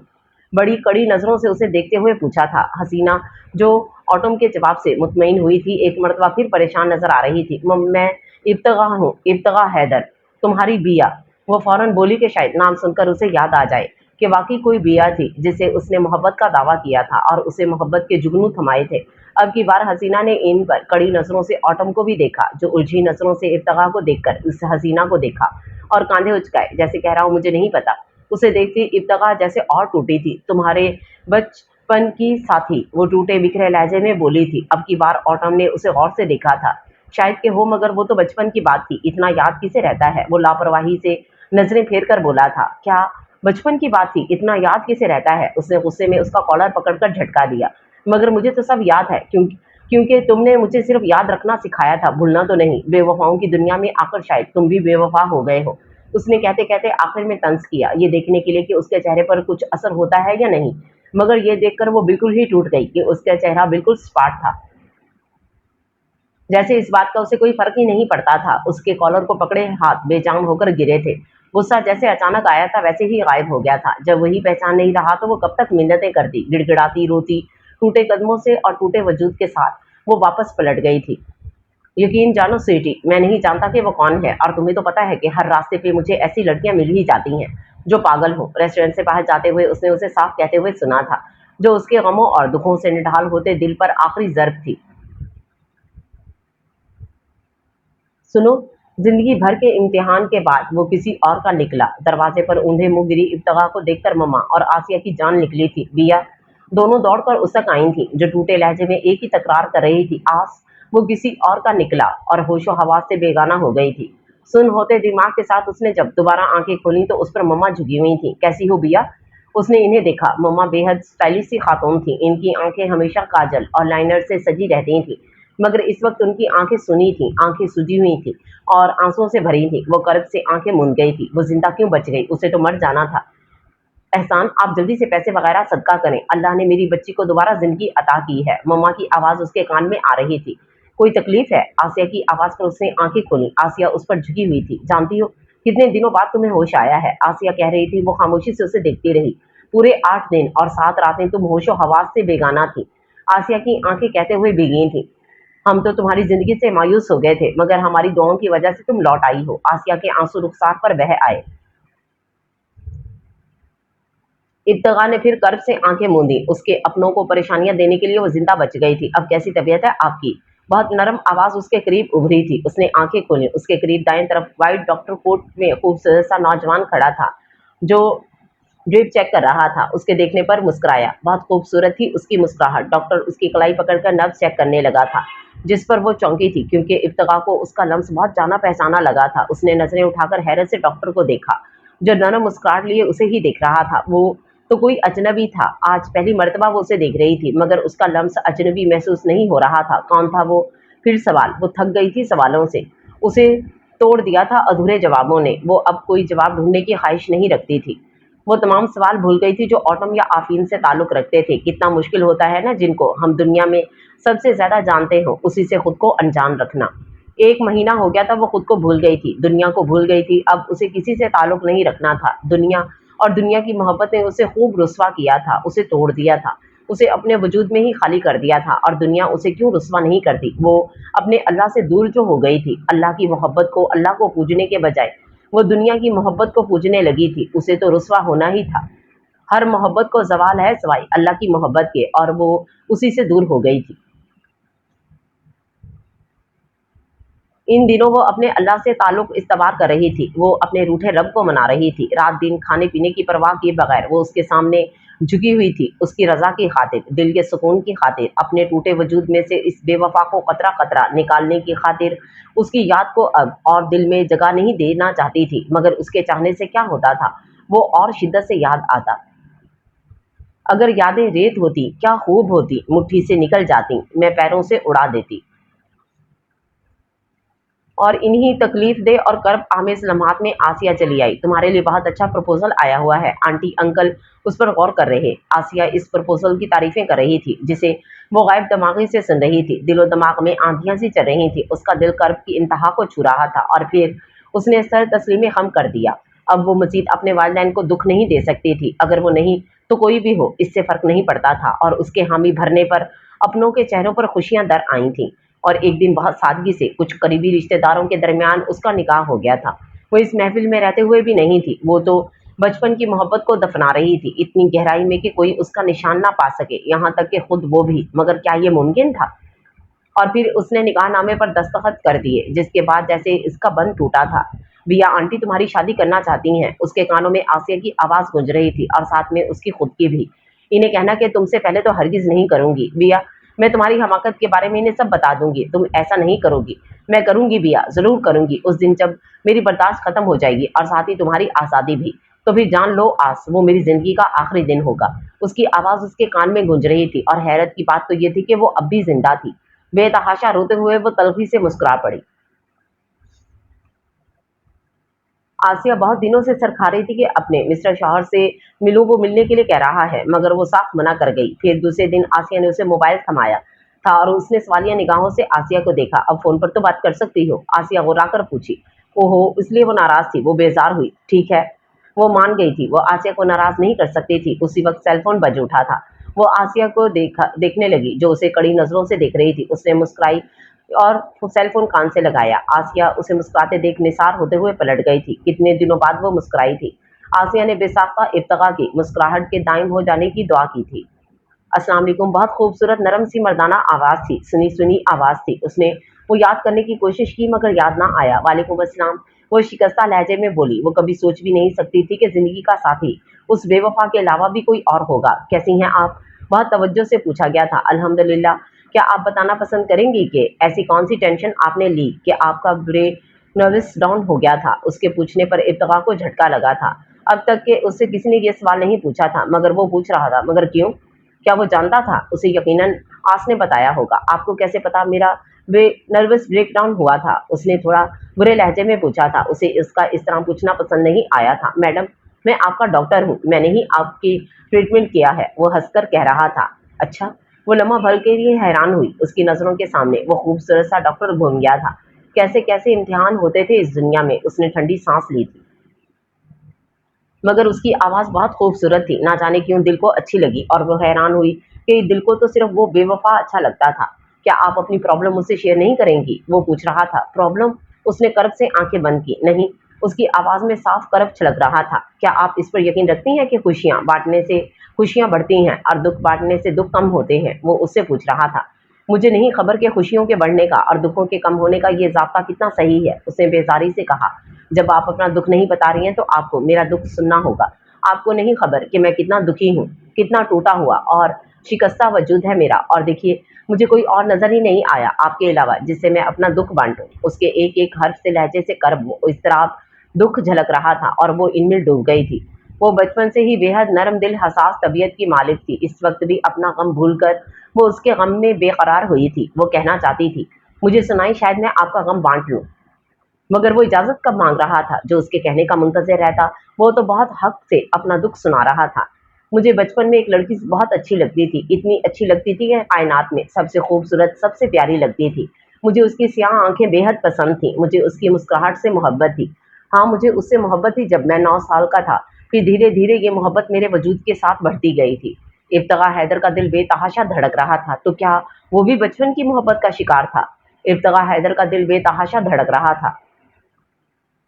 मेरे बाबा की ख्वाहिश थी कि मैं दुनिया के सबसे अच्छे डॉक्टर्स में से एक रहूं। उफ, ये तो आफीन के बाबा भी चाहते थे। उसने रुकी हुई सांस छोड़ी। सो मेरे बाबा ने मेरा एडमिशन अमेरिका के सबसे अच्छे इदारे में से एक में कर दिया और मेरी फैमिली मेरे पास शिफ्ट होने वाली थी क्योंकि वहाँ हमारे दोस्त रिश्तेदार भी रहते थे। और फिर जाने से पहले, उससे दूर होने से पहले, मैंने उससे वादा किया था लौट कर वापस उसके पास आने का। वो कहते कहते रुका था। उसकी खामोशी में कर्ब पिन्हा था। इब्तिगा बेचैन हुई। कितनी मुमासलत थी उसके और खुद की इस कहानी में। मगर क्या फिर उसने लड़की से क्या हुआ? वादा तोड़ दिया जैसा आफीन ने तोड़ा था? मगर नहीं, शायद लड़की ने वादा खिलाफी की, जब भी तो वो टूटा हुआ है मेरी तरह। उससे इब्तिगा को हमदर्दी हुई। फिर मैं अमेरिका चले गया अपनी फैमिली के साथ, मगर ऐसा कोई लम्हा और पल नहीं था जब वो मेरे साथ नहीं थी। मैंने उसके बाद किसी को दोस्त नहीं बनाया। बहुत से लड़के लड़कियां दोस्ती के ख्वाहिशमंद थे, मगर जब मेरी दोस्ती इस लड़की से थी तो किसी और से क्या करता। उस जैसी दोस्त दुनिया में नजर ही नहीं आती थी। हसीन से हसीन तर इस मासूम चेहरे के सामने हीट नजर आता था। फिर मेरी जिंदगी में दूसरी लड़की आई। इब्तिका की सांसें रुकी थी। फिर दूसरी लड़की, उसकी नजरों के सामने वो हसीना घूम गई। यूहन्ना बेहद खूबसूरत थी कि खूबसूरती की इंतहा उस पर ख़त्म होती थी महसूस होती। खूबसूरती किसे मुतासिर नहीं करती, मुझे भी मुतासिर किया। मैंने जो अब तक किसी की दोस्ती कबूल नहीं की, उसकी दोस्ती कबूल कर गया। तुम बेवफा मर्द खूबसूरती के पीछे कुत्तों की तरह भागते हो। जाओ जाकर मरो किसी यूहन्ना जैसी परी के कदमों में। मगर याद रखना, वफा तुम्हें सिर्फ वही मिलेगी जहां तुमने बेवफाई की थी। इतने दिनों का लावा जैसे फट पड़ा था। और दूसरी जानिब वजीह डॉक्टर हैरान सा रह गया। वो इब्तिगा से इस बदतमीजी की तवक्को नहीं कर रहा था। इससे पहले कि वो लाइन काटती, वो नहायत आजिजी से बोला, प्लीज प्लीज दिया, तुम कॉल मत काटो, बस खामोशी से मेरी बात सुनो। सदियों का फासला जैसे लम्हों में गिरा था और उसकी इतनी आजिजी पर बिया लम्हे भर के लिए शर्मिंदा हुई। बेशक यूहन्ना की खूबसूरती से मैं बेहद मुतासिर हुआ था, मगर दिल पर उसका कुछ असर नहीं था। उसने इब्तिगा के खामोश और लाइन पर रहने पर दोबारा कहना शुरू किया, दिल तो बचपन ही से किसी और की स्याह आंखों से मुतासिर हुआ था। उसकी मासूम मुस्कुराहट के सामने दिल को यूहन्ना का हुस्न बेहद आम सा लगा था। उसके इस तरह कहने पर ना जाने क्यों इब्तिगा का दिल पुरसुकून हुआ था। आफरीन ना सही कोई और तो था जो बचपन की मोहब्बत को हुस्न के सामने भूला नहीं था। और फिर मुझे खबर ही नहीं हुई कब यूहन्ना मेरी और मेरी मोहब्बत की दुश्मन बन गई। मुझे तुमसे बात करनी है। रेड पिंडियों तक आते स्कर्ट और रेड टॉप में बाल पोनी टेल में जकड़े थे। लबों पर डार्क रेड लिपस्टिक लगाए वो हमेशा से ज्यादा खूबसूरत लग रही थी। खैरियत, ये आज तुम रेड रेड क्यों लग रही हो? मैंने उसे छेड़ा था। तुम्हें नहीं पता आज वैलेंटाइन डे है? वो नजरें झुकाए कह रही थी। अमेजिंग। मैंने दिलचस्पी से उसे देखा। अच्छा, तो फिर ये तैयारी किस खुशनसीब के लिए है? तुम्हारे लिए। वो बहुत कॉन्फिडेंट लड़की थी, मगर इस वक्त नर्वस नजर आ रही थी। मगर आज तो फ्रेंडशिप डे नहीं है, मैंने तजाहल आरफाना से काम लेते हुए कहा। उसने मुझे नजरें उठाकर देखा, शायद खुद को मजबूत कर रही थी। फिर इसी मजबूती से बोली, आई लव यू। मगर मैं परेशान हो गया। मेरे दिल को ये बात पसंद नहीं आई। यूहन्ना, आई एम सॉरी। मेरे कहने पर उसका चेहरा तारीक हुआ था। मुझे अफसोस हुआ। मैं पलट गया, मगर वो दौड़कर मेरे सामने आई। मगर क्यों? वो जानने पर बजिद नजर आई। मैं किसी और से कमिटमेंट हो। मैंने कहा, कौन है वो? अगले ही लम्हे उसने हासदाना अंदाज में पूछा। तुम्हें बताना जरूरी नहीं है, मैंने लापरवाही से कहा। वो कोई भी हो, उसे भूल जाओ। तुम्हें सिर्फ और सिर्फ मुझसे मोहब्बत करनी होगी। अगले ही पल उसने मेरा कॉलर पकड़कर झंझोड़ते हुए कहा, सांस लेना भूल सकता हूँ, मगर उसे नहीं भूल सकता। मैंने तड़प कर कहा था, तुम्हें ऐसा करना ही होगा, वरना तुम्हें उसका खुमियाजा भुगतना होगा, वरना तुम मुझे जानते नहीं हो। उसने कॉलर को झटका देते हुए कहा था। मैंने नागवारी और झटके से उससे कॉलर छुड़वाया और आसपास निगाह डाली। हम यूनिवर्सिटी के मैदान में खड़े थे और वहां ऐसा मंजर नजर आना आम सी बात थी, इसलिए करीब से आने जाने वाले कोई खास तवज्जो नहीं दे रहे थे।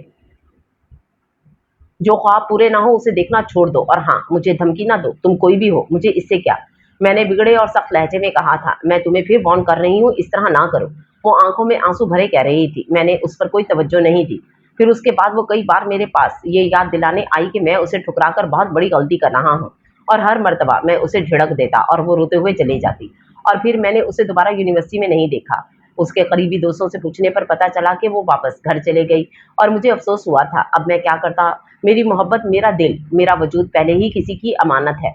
मैं उसमें चाहकर भी खयानत नहीं कर सकता था। फिर मैं सर झटककर इम्तिहानात की तैयारियों में लग गया, और मैं बहुत अच्छे नंबरों से कामयाब होकर डॉक्टर बन गया था। अब मुझे अपने वतन जाने की जल्दी थी। वतन जाने की फ्लाइट बुकिंग करवाया, तो मम्मा और मेरी एक प्लेन में सीट मिली थी और बाबा के लिए एक सीट नहीं मिली, तो बाबा ने हमारी फ्लाइट से 1 घंटा बाद वाली फ्लाइट बुक करवाई। मैं दिल में ढेरों मोहब्बत और ख्वाब लिए वतन जा रहा था। वो बड़ी होकर कैसी दिखती होगी? क्या वो मुझे पहचान पाएगी? उसके मिलन का ही सोचकर मुझ पर नशा छा रहा था। मैं और मम्मा खुशी से सरशार 1 घंटा बेतहाशा बातें करते हुए बाबा का इंतजार कर रहे थे। मगर उस वक्त ये खबर बिजली बनकर हम पर गिरी कि बाबा को अरेस्ट किया गया था हेरोइन स्मगलिंग के जुर्म में। मेरा सर घूम कर रह गया था। मम्मा का रो रो कर बुरा हाल था। मुझे समझ में नहीं आया मैं क्या करूं। मेरी नजरों के सामने मेरा एक पुलिस ऑफिसर दोस्त घूम गया। मैंने फौरन उसे कॉल करके बुलाया। उसने आने के बाद खूब भाग दौड़ की और फिर थक कर मेरे सामने की कुर्सी पर आ बैठा। अंकल को किसी ने बुरी तरह फंसाया है। मगर ऐसा कौन हो सकता है? मैं सोच सोच कर पागल हो रहा था। हमारा कोई दुश्मन अमन में तो कोई क्या पूरी दुनिया में भी नहीं था, और ऊपर से बाबा से मिलने भी नहीं दिया जा रहा था। कुछ देर पहले की सारी खुशी गायब हो गई थी, और इस तरह गायब हुई थी कि याद भी नहीं रहा था। तुम और आंटी घर चलो, रिलैक्स करो, फिर सोचते हैं कि क्या करें। उसने कहा तो मैंने समझा बुझाकर मम्मा को उसके घर ले आया। फिर उस दिन की रात मेरा सेल फोन बज उठा, जिसमें अमेरिका का सिम था और इंटरनेशनल रोमिंग पर था। हेलो, मैंने थके थके लहजे में कहा, कैसे हो? दूसरी जानिब की जनाना आवाज़ को मैं हज़ारों में भी पहचान सकता था, मगर मैं हैरान हुआ, इतने दिनों बाद क्यों यूहन्ना ने मुझे कॉल की? कोई काम था? मैं पहले ही टेंशन में था, अब उसकी कॉल करने पर बेजार हुआ। ओह डियर, बिल्कुल काम है, मगर मुझे नहीं, तुम्हें। वो बहुत चहकते हुए कह रही थी, मुझे कोई काम नहीं तुमसे, मैं अभी बिजी हूँ। मैं झुल्लाकर कॉल काटने वाला था कि उसकी बात सुनकर रुक गया। टेंशन हल करने में बिजी हो? कितने यकीन से वह हंसकर कह रही थी। मैं हैरान हुआ, उसे कैसे खबर है? मैंने कहा था ना कि मुझे ना ठुकराओ, वरना नुकसान उठाओगे, अब के यूहन्ना ने इस्तेहज़ा लहजे में कहा। ओह खुदा, मैं सोच भी नहीं सकता था कि इन सब परेशानियों का ताल्लुक यूहन्ना से होगा। तुम कौन हो? क्या वो वाकई इतनी पावरफुल थी? मैंने कहा था ना, तुम मुझे नहीं जानते, मैं यूहन्ना मासान हूँ, वो निहायत तकब्बुर से कह रही थी। मैं हैरान परेशान अपने पुलिस ऑफिसर दोस्त मूसा के पास दौड़ा गया। यूहन्ना मासान? मैंने मूसा को पूरी बात बता दी थी। वो भी हैरान परेशान हुआ। यार, तूने भी कितनी ऊंची हस्ती से दुश्मनी की है। मासान फैमिली खुद बहुत असुसुख वाली है, और फिर उसका वालिद खुद हजीर मासान वजिया स्टेट का वजीर है, और उसे दूसरे पावरफुल लोगों का सपोर्ट भी हासिल है। उफ खुदाया, मैं बेहद परेशान हुआ। मेरी बचपन की मोहब्बत तुमसे मिलने की सारी कोशिश को यूहन्ना ने किस तरह तोड़ा था। यार, परेशान ना हो। मूसा मेरे कंधे पर हाथ रखे मुझे तसल्ली दे रहा था। ये सब मकार होते हैं, अपने होकर अपनों को ही डसते हैं, और तुम तो जानते हो लोहा लोहे को काटता है, इसी तरह इन मकारों को इनके जैसी मकारी ही मात देती है, वरना वो लोग तो खुद ही बहुत पावरफुल हैं। मूसा ने उस दिन मुझे इन मकारों से कैसी मकारी से पेश आऊं तो बचूंगा तरकीब बताई, जो मेरे लिए बहुत तकलीफ दे और नाकाबिले बर्दाश्त थी, मगर मुझे अपने पापा के लिए इन्हीं की तरकीब को अपनाना पड़ा। रात मैंने खुद अम्मी सिम से यूहन्ना को कॉल की थी। मेरी आवाज़ सुनकर वो खिल उठी थी। कैसे हो डियर? वो बहुत मोहब्बत से पूछ रही थी। तुम जानती हो मैं कैसा हूँ, बस तुम मेरे हो जाओ, हर परेशानी तुमसे दूर हो जाएगी, वो मसरूर लहजे में कह रही थी। मुझे मंजूर है, मैं अपने दिल पर पत्थर रख कर बोला, जिस पर वो खुश हो उठी। रियली? उसे यकीन नहीं आ रहा था, और मैंने कॉल काट दी। मुझे उसे यकीन दिलाने की ज़रूरत नहीं थी। मेरे दिल की हालत अजीब थी। मुझे खयानत करनी थी आगे चलकर, और यकीनन वो खयानत मेरे दिल का खून करने वाली थी। और उस रात मैंने अपना नाम ऑटम मौसम ख़ज़ा रख दिया, क्योंकि मुझे खुद खबर नहीं थी कि इन पावरफुल लोगों से यूहन्ना से मुझे छुटकारा मिलेगा भी या नहीं, और मैं अपनी मासूम मोहब्बत से मिल पाऊंगा भी या नहीं। उफ, मैं उससे ना मिलूं, उससे जुदा हो जाऊं तो मेरे अंदर तो सिर्फ खज़ा ही रह जाएगा। मेरे लिए हर मौसम खज़ा होगा, मुझ पर खज़ा का मौसम ही ठहर जाएगा, और वही मौसम ठहर गया था, क्योंकि जब मैंने खुद को यूहन्ना से जोड़ लिया तो अपनी बचपन की मोहब्बत से खुद ही जुदा हो गया था। मेरी सोचें ख़यालात मुझे कर्ब में मुब्तला करने के लिए काफ़ी थे। फिर मैंने सबसे पहले मूसा के ज़रिए मम्मा को महफूज मुकाम पर पहुंचा दिया, ताकि पावरफुल लोग मेरे किसी और अपने को मुझसे जुदा ना कर सकें। बस बाबा को हासिल कर लूँ, फिर इन्हें लोहे के चने ना चबवा दिए तो मेरा नाम भी आफरीन खान नहीं, मैं हमेशा ऑटम ही रहूँगा। मैंने खुद से अहद किया। फिर मैंने उस अपने बचपन की जगह बेहद करीब रेस्टोरेंट ले लिया। मुझे मूसा से दूर रहना था, ताकि इन्हें मेरे किसी मददगार की खबर ना हो। वो मुझे तन्हा और मजबूर समझते रहे। मुझे इनके वीक पॉइंट ढूंढने थी, लेकिन हकीकत तो यही था कि मैं उनके लिए वाकई बेहद हकीर था। यूहन्ना से रोज़ मेरी मुलाकात होती, और मुझे उससे मोहब्बत से मिलना पड़ता, उससे मोहब्बत का इजहार करना पड़ता, ताकि वो मुझ पर कोई शक ना करे और बाबा जल्दी से रिलीज़ हो जाए। मगर वो भी बड़ी काया थी, मुझे हर तरह से टटोल रही थी, आजमा रही थी। एक दिन मैं अपने रेस्टोरेंट में काम कर रहा था कि यूहन्ना चली आई, और आते ही मुझसे पूछ बैठी, तुम्हारे इस कमिटमेंट का क्या हुआ? वो मुझे अच्छी नज़रों से नहीं देख रही थी, मेरे दिल पर चोट लगी थी। मैंने तीखी नज़रों से उसे देखा। दिल कह रहा था आगे बढ़ूं और इस हसीन बला का गला दबा दूं। वो ऐसी बला थी जिसने मेरी सारी ज़िंदगी को स्याह कर दिया था। मैंने खुद को कंट्रोल किया। बाबा अभी तक पुलिस कस्टडी में थे। मैंने बहुत कोशिश की कि इन्हें किसी तरह रिलीज़ कर दिया जाए, मगर जिन्होंने फंसाया था उनके कहने पर ही कुछ होना था। क्या हुआ स्वीटी, इतना नाराज़ क्यों हो? किस ज़ब्त से मैं बात कर रहा था ये तो मेरा दिल ही जानता था। मैंने जो पूछा उसका जवाब दो। यूहन्ना बिगड़ कर बोली, तुमने कुछ और समझने के लिए रखा है क्या? मैंने उसे लफ्ज़ों के जाल में फंसाने की कोशिश की, जिसमें वो फंस भी गई थी। सच कह रहे हो ना? तुम मेरा अब और कितना इम्तिहान लेना चाहती हो? मैंने नाराज़ होते हुए कहा। बस मुझे यकीन आ गया। वो मेरी नाराज़गी पर बेकरार होते हुए बोली, "बस डैडी को यकीन दिला दो कि अब तुम सिर्फ़ मेरे हो। जल्दी यकीन दिलाओ अपने डैडी को। मैं और ज़्यादा अपने बाबा को तकलीफ़ नहीं दे सकता।" मैं नागवारी से बोला, "बस कुछ दिन और इंतज़ार करो।" वो मुझे तसल्ली दे रही थी और मुझे इस वक़्त तक सब्र करना था, जब तक मेरे डैडी मेरे पास नहीं आ जाते। मेरे नेस्ले रेस्टोरेंट में काफ़ी कस्टमर्स आने लगे थे, जिनमें अक्सर हिजाब-पोश भी थीं, जिनमें 2 हिजाब-पोश लड़कियाँ अक्सर आती थीं, जिसमें से एक का चेहरा ढका रहता था और दूसरी का चेहरा खुला रहता था। ना जाने क्यों खुले चेहरे वाली का चेहरा मुझे जाना-पहचाना लगता, मगर मैंने उस पर ज़्यादा गौर नहीं किया। मेरी ज़िंदगी में गौर करने के लिए मसाइल कम नहीं रह गए थे। अलबत्ता मैं अक्सर सोचता कि वो कहाँ होगी? क्या मैं कभी उससे मिल सकूँगा, उसे देख सकूँगा? या कभी वो मेरे रेस्टोरेंट में आती होगी भी या नहीं? मगर अगले ही लम्हे इस ख़्याल को झटक देता। हो सकता वो मुझे भूल गई हो, शायद क्योंकि इस बात पर मेरा दिल नहीं मानता था, और दिल चाहे कुछ भी माने, मगर मैं दुआ करता था खुदा उससे मेरा सामना ना करे। मैं नहीं चाहता था यूहन्ना उसे जाने और तकलीफ़ पहुँचाए, और पता नहीं हालात क्या हों। एक दिन मूसा का फ़ोन आया। उसने कहा था कि मासान फैमिली का हर ब्लैक काम एक शख्स जानता है, और उस शख्स की ख़ास पहचान एक आँख है। मैंने फ़ौरन अपने कोडवर्ड में उसे लिख लिया, जैसे उल्टा लिखा गया था। मैं फिर जब काम से बाहर चले गया और वापस आकर एक हिजाब-पोश लड़की को काउंटर के पास खड़ा देखा, जिसे अद्दी सामान दे रहा था। मैंने करीब जाकर देखा तो हिजाब-पोश नोटबुक को घुर रही थी, जिसमें मैंने कोड में लिखा था। मुझे बड़ा गुस्सा आया। वैसे भी मैं काफ़ी गौसीला हो गया था। रेस्टोरेंट में हार्ड और रूड और बदतमीज़ मशहूर था। मैंने उसे काफ़ी बुरा-भला कहा था। वो तो खामोश आँसू भरी नज़रों से देखती रही, मगर उसकी फ्रेंड उसकी साइड से खूब लड़ रही थी। वो लड़की मैदान छोड़कर भाग गई और उसकी फ्रेंड मुझसे लड़-झगड़ कर उसके पीछे भागी। भैया, मेरी साँसें और दिल रुक सा गया और कद में अपनी जगह जम से गए। क्या वो उसकी बिया थी? नहीं, उसकी बिया ऐसी इतनी शांत नहीं हो सकती थी। वो तो एक का 10 जवाब देती थी, और दुनिया में बिया नाम की लड़की कम तो नहीं थी। और फिर 8 फरवरी का दिन आया, और ना चाहते हुए भी मुझे बचपन के सारे दिन और उसका बर्थडे वाला दिन याद आ गए। अब तक मैंने उसके हर सालगिरह वाले दिन के लिए गिफ्ट खरीद कर जमा करता रहा था, ये सोचकर कि ये सब मैं इसे एक साथ दूँगा। मगर इस मर्तबा मैंने कुछ नहीं खरीदा था। मेरा दिल इस मोहल्ले में जाने को मचल रहा था, जहाँ मेरा बचपन गुज़रा था, और फिर मैं अपने कदमों को अपने घर तक जाते हुए रोक नहीं पाया। हर कदम पर एक वाक़या ताज़ा होता, उसका मासूम चेहरा नज़रों में घूम जाता, और फिर जब मैं अपने गेट से अंदर दाखिल हुआ, तो उससे जुदाई का सारा मंज़र नज़रों के सामने घूम गया। दिल ने चाहा बचपन की तरह आज भी मैं उसकी जुदाई पे फूट-फूट कर रो दूँ। ये बचपन जैसी नेमत इतनी जल्दी क्यों बीत जाती है? कौन है? एक आवाज़ ने मुझे चौंकाया। मैंने चौंक कर देखा, सामने कोई लड़की खड़ी थी। हिजाब में मलबूस माली बाबा की कोई रिश्तेदार थी शायद, मगर याद आया बाबा तो तन्हा थे, उनके कोई रिश्तेदार नहीं थे। फिर वो कौन थी? मैं थोड़ा आगे बढ़ा और साकित रह गया। आज भी उसके सुनहरे रंग ने मुझे मबहूत कर दिया। उसके चेहरे के नक्श हूबहू वही थे, जिसे मैंने अपने दिल पर नक्श किया था। क्या वाक़ई वो वही थी? मेरी नज़रें उसके हाथों पर गईं, वही अंगूठी जो बचपन में उँगलियों से निकल-निकल जाती थी, इस वक़्त उँगली में जमी थी। बाएँ हाथ की कलाई में एक पायल पहना हुआ था, वो वही थी। मैं मदहोशी और ट्रांस की सी कैफ़ियत में उसकी तरफ बढ़ा। उसकी स्याह आँखों में मुझे खौफ़ नज़र आया, वही आँखें जो मुझे बेहद पसंद थीं। उसने आँखें बंद कर ली थीं। मेरे दिल ने चाहा उसे छूकर महसूस करूँ, मगर मुझे झटका लगा। मैं भूल गया था कि मैं उसका आफ़ी नहीं हूँ। मैं तो अब सिर्फ़ और सिर्फ़ ऑटम हूँ। पता नहीं मैं कभी उसे बता पाऊँगा भी या नहीं कि मैं उसका आफ़ी हूँ। कौन हो तुम?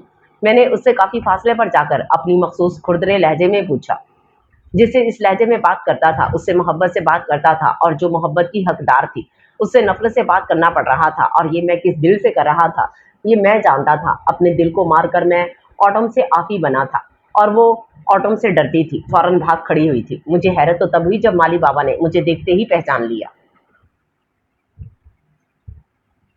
इनकी आँखों में हैरत मोहब्बत क्या नहीं था, और मैं भी ज़ब्त नहीं कर पाया।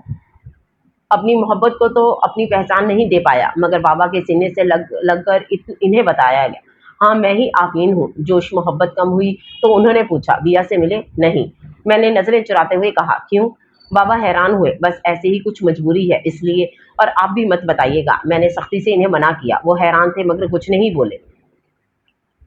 वो मुझसे बहुत बातें करना चाहते थे, और मैं भी इनसे बात करना चाहता था, मगर ना जाने क्यों मैं उठ गया। शायद मेरे ज़हन में वो थी जिसकी नस-नस से मैं वाकिफ़ था, हालाँकि हम सदियों की दूरी पर थे। वो खौफ़ज़दा थी, और यहाँ उसके आफ़ी के घर ऑटम आया था। वो ज़रूर तजस्सुस में मुब्तला होगी और यहाँ से सीधी आसिया या अमल के पास गई होगी, और मुझे ऐसा लग रहा था कि वो दोनों ज़रूर रेस्टोरेंट जाएँगी। बाबा, मैं रात में आऊँगा, मैं उनसे कहकर रेस्टोरेंट चला आया। और कुछ देर बाद ही मेरा अंदाज़ा सही निकला। वो किसके साथ रेस्टोरेंट में दाखिल हो रही थी। हाँ, मैं उसको पहचान गया था। वो आसिया थी, जिसका चेहरा मुझे जाना-पहचाना लगा था। वो दोनों मुझे घूर रही थी। मैं भी इन्हें 1-2 बार देखकर अपने काम से लग गया। चौंका तो तब जब मुझे उसकी जानी-पहचानी हँसी की आवाज़ मेरे कानों में आई। मैंने उसे देखा, जिसका चेहरा हिजाब में छुपा था। अलबत्ता आसिया के होठों पर मुस्कुराहट थी। मैं ही नहीं, आस-पास के लोग भी उन्हें देख रहे थे। मुझे गुस्सा आ गया और मैं उनकी टेबल पर जाकर इन्हें डाँटा। काउंटर के पास अपनी जगह पर मैं इन्हें कनखियों से देखा। वो दोनों परेशान नज़र आ रही थीं। जब भी फिर मेरी नज़र अंदर आते यूहन्ना पर पड़ी। मैंने बेसाख्ता इन दोनों की तरफ देखा, मगर वो दोनों भी उसी को देख रही थीं। वो सीधे काउंटर पर आ गई, फिर काउंटर डोर खोलकर अंदर आ गई। क्या हो तुम? कुछ परेशान लग रहे हो। वो मेरे बहुत करीब आकर बहुत मोहब्बत से मेरे कॉलर ठीक करने लगी। मेरे अंदर कर्ब और इज़्तिराब की एक लहर उठी थी। ना चाहते हुए भी मैं उसे बर्दाश्त कर रहा था, किसी और के हक में खयानत कर रहा था। इन लम्हों में मैंने उसे देखा, जो इधर ही देख रही थी, और अगले ही पल मैंने अपनी आंखों में नागवारी लाकर यूहन्ना को अंदर ले गया। मगर मुझे इस वक्त नहीं पता था कि आने वाले वक्त इससे भी ज्यादा गर्व आमेज होगा। दूसरे दिन मैं अपने मामलात के कामों में लगा हुआ था। नजरें ऊपर उठाई तो चौंक पड़ा। जिस शख्स को मैं देख रहा था वो एक चश्म था जिसकी मुझे तलाश थी। वो रेस्टोरेंट से बाहर जा रहा था। मैं अपना काम छोड़कर उसके पीछे लगा। वो एक चश्म अपनी कार में बैठ रहा था। इस सफेद कार का पीछा करो। मैंने आसपास देखा, फौरन करीब से गुजरती टैक्सी में बैठते हुए कहा। वो मासान फैमिली के स्याह करतूतों का मुहाफिज था। उसकी कार बड़े से महल के पोर्च में घुसती चली गई। मैं टैक्सी ड्राइवर का बिल अदा करके, महल का नेम प्लेट पढ़कर, ठंडी सांस लेकर, इर्द गिर्द का जायजा लेने के लिए चक्कर लगाकर दोबारा गेट की तरफ आया तो किसी लड़की को नेम प्लेट पर झुका देखा। मैं इस लड़की के करीब पहुंच गया था। ना जाने कौन थी और वो इस वक्त यहाँ क्या कर रही थी। वो भी पीछे हटते हुए मुझसे टकरा गई। मुझे उसका लिबास देखकर याद आया कि मैंने इसे रेस्टोरेंट में देखा था और अब वो यहाँ थी। क्या वो मेरी जासूसी कर रही थी? मैंने उसे गिरने से बचाने के लिए अपनी बाहों में मजबूती से पकड़ा हुआ था। कौन हो तुम? क्या मेरी जासूसी कर रही हो? मैंने कहते हुए उसका गोगल आंखों पर से उतारा और फिर मेरी नजरों में जैसे दुनिया घूम गई। मैं बिदक कर कई कदम पीछे हटा। मैं बेहद हैरान था कि वो क्यों मेरी जासूसी कर रही थी। यकीनन तजस्सुस से मजबूर होकर वो ऐसा कर रही थी, लेकिन अगर यूहन्ना के बाप के लोगों को उसके वजूद की खबर हो गई तो बहुत बुरा होगा। इसलिए मैंने परेशानी से पूछा, तुम यहाँ क्या कर रही हो? यहाँ से दफा हो जाओ, बेवकूफ लड़की। अगले ही पल गुस्से से उस पर गुर्राया। वो ना सिर्फ अपने लिए परेशानी पैदा कर रही थी, बल्कि मेरी परेशानियां भी बढ़ा रही थी। मैं फौरन ऑटम बना और वो यकीनन इससे खौफ खाती थी, इसलिए फौरन पलटकर भाग खड़ी हुई। उसके अगले ही दिन मैं काउंटर पर खड़ा सर्व कर रहा था। अभी तक अद्दी के ना आने पर झुंझला रहा था। सुबह 7 बजे का वक्त था। 2-3 कस्टमर्स थे जब भी मैंने उसे लड़खड़ाते कदमों से रेस्टोरेंट आते देखा। खुदा खैर करे। मैंने बेसाख्ता खौफजदा होकर अल्लाह से खैरियत की दुआ की, मगर कहते हैं ना, हर वक्त कबूलियत का नहीं होता, और वो भी ऐसा ही वक्त था। क्या चाहिए? मैंने उससे अपने अजली अखड़ लहजे में पूछा, मगर उसने बेकरारी से काउंटर पर धरा मेरा दायां हाथ अपने हाथों में ले लिया और फिर जैसे मेरे अंदर खतरे का सायरन बजने लगा। उसकी हालत और फिर मेरा हाथ पकड़ना, मैं बहुत कुछ समझ रहा था, मगर फिर भी मैं चाहकर झटके से हाथ छुड़ा ना पाया। कितने सालों बाद उसने मेरा हाथ पकड़ा था और मैं उसके हाथों के जाने पहचाने लम्स से जैसे बेबस हो रहा था। उसके साथ साथ जैसे मैं भी बचपन के दरीचे में झांकने लगा और वो मेरा हाथ पकड़े शहादत की उंगली से हथेली पे मौजूद तिल को छूते हुए लरजते लबों से बोली, आफी। मुझे जैसे झटका लगा। मैं पीछे हटा। मैं सोच रहा था कि शायद वो मुझ पर शक कर रही है, मगर उसके इतने यकीन ने मुझे समझा दिया था कि बाबा ने उसे बता दिया। बाद के मरहला सोचकर मैं परेशान हो गया। कौन है ये लड़की? यूहन्ना की आवाज़ पर मैं मजीद खौफजदा हुआ, जैसे वो मेरी एक और कमजोरी से आगाह ना हो जाए, जबकि वो जानती थी कि मैं किसी से मोहब्बत करने की वजह से उसे ठुकरा रहा था। मैं बहुत खौफजदा और परेशान हुआ, मगर खुद को संभाल गया। पता नहीं कौन है। मैं अपनी लरजती आवाज़ को काबू में करते हुए बोला, और किस दिल से बोला ये मैं ही जानता था। जिसे आप दुनिया में सबसे ज़्यादा जानते हो, उसी को अजनबी कहना कितना तकलीफदेह होता है, मैंने उस दिन जाना था। ऊपर से जब मेरे इस तरह कहने से उसकी आंखों में जलती उम्मीदों और यकीन के दिए बुझे, तो मुझे अंदर तक तोड़ दिया। कौन हो लड़की तुम? यूहन्ना ने बड़े हासदाना लहजे में पूछा था। मेरा दिल चाह रहा था आगे बढ़कर यूहन्ना के मुंह पर थप्पड़ों की बारिश कर दूं। जिस हस्ती का मुझ पर सबसे ज्यादा हक था, उसी से पूछा जा रहा था वो कौन थी। मैं इब्तिगा हैदर, बिया, तुम्हारी बिया। वो बहुत आस भरी नजरों से मुझे देख रही थी, जैसे मैं याद कर लूं उसे। ऐसा कड़ा इम्तिहान अब तक नहीं आया था मुझ पर। वो मुझसे कह रही थी कि वो मेरी है। दिल इस बुरी तरह धड़का कि उसकी उम्मीदों यकीन का मान बन जाऊं। इस मासूम सी लड़की की आस ना तोड़ूं। इन आंखों में जलते बुझते दिए मुझे बेहद तकलीफ दे रहे थे।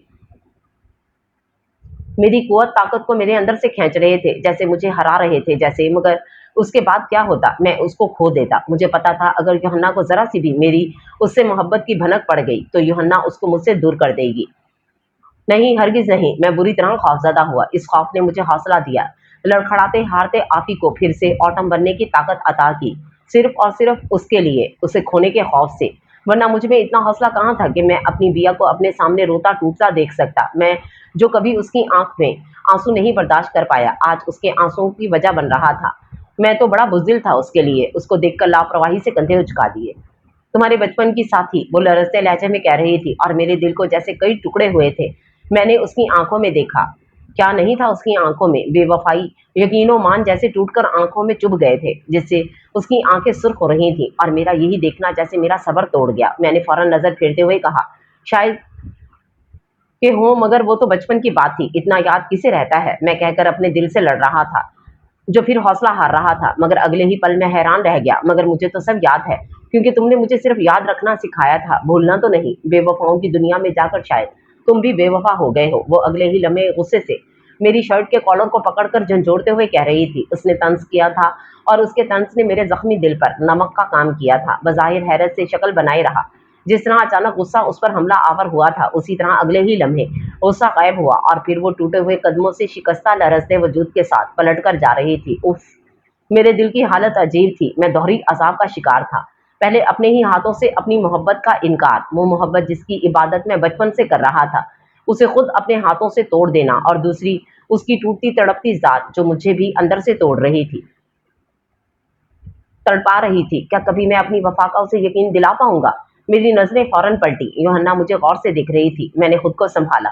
यकीन जानो स्वीटी, मैं नहीं जानता कि वो कौन है, और तुम्हें तो पता है कि हर रास्ते पे मुझे ऐसे लड़कियां मिल ही जाती हैं जो पागल हों। मैं जबरदस्ती की मुस्कुराहट होंठों पर सजाकर उसके दोनों हाथ थामकर उसके शक को दूर करने की कोशिश कर रहा था। वाकई उसकी नजरों में मुझे शक नजर आया। वाकई अब कुछ भी हो जाए, जुड़ना तो तुमसे ही है, मैं बेहद संजीदगी से बोला, जिस पर वो मुस्कुराई।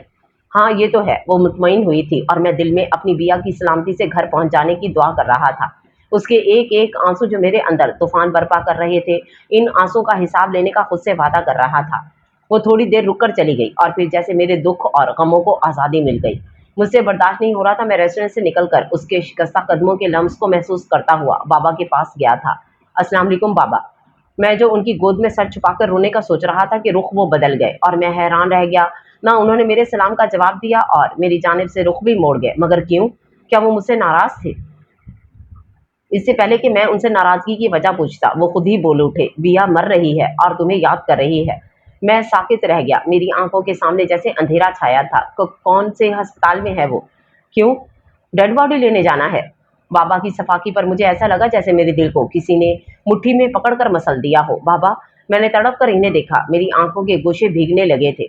मैं किस तरह जी जी कर मर रहा था, या मर मर कर जी रहा था, ये मुझे ही मालूम था। मगर अब जैसे मैं अपना हौसला, तवाज़ुन, मसलिहत, अंदाज़ी खो बैठा था। मैं किस तरह हॉस्पिटल तक पहुंचा, मुझे खबर नहीं हुई। आईसीयू के दरवाजे पर मुझे उसकी फैमिली नजर आई। आसिया नजर आई, जिनकी आंखों में आंसू थे। मैं क्या करूं? मैं किस तरह अपनी बिया तक पहुंचूं? मुझे समझ नहीं आ रहा था। आफरीन, जब भी किसी ने मुझे पुकारा था मैं पढ़ता, तो मेरे सामने सुहेल खड़ा था, मेरा क्लासमेट, जिसमें मेरा बहुत अच्छा ताल्लुक था। ठीक तो हो? वो मेरा शिकस्ता वजूद देखकर मुझे अपने ऑफिस ले गया। वो इस हॉस्पिटल का सीनियर डॉक्टर था।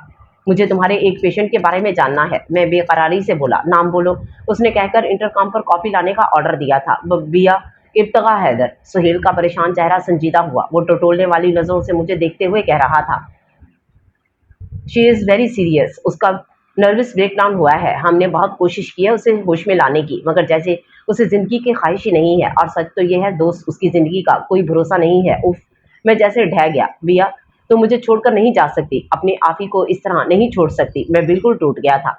क्या हुआ? तुम्हारी तबीयत तो ठीक है? सुहेल मेरी हालत देखकर घबरा गया। मुझे उसके पास जाना है, मैंने जैसे गिड़गड़ाते हुए सुहेल से कहा।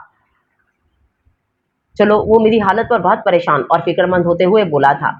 नहीं, मैं उसकी फैमिली के सामने नहीं आना चाहता, मैंने थकी और बेकरार आवाज में बोला, जिस पर वो मुझे सोचती हुई नजरों से देखकर बाहर निकल गया था। चलो।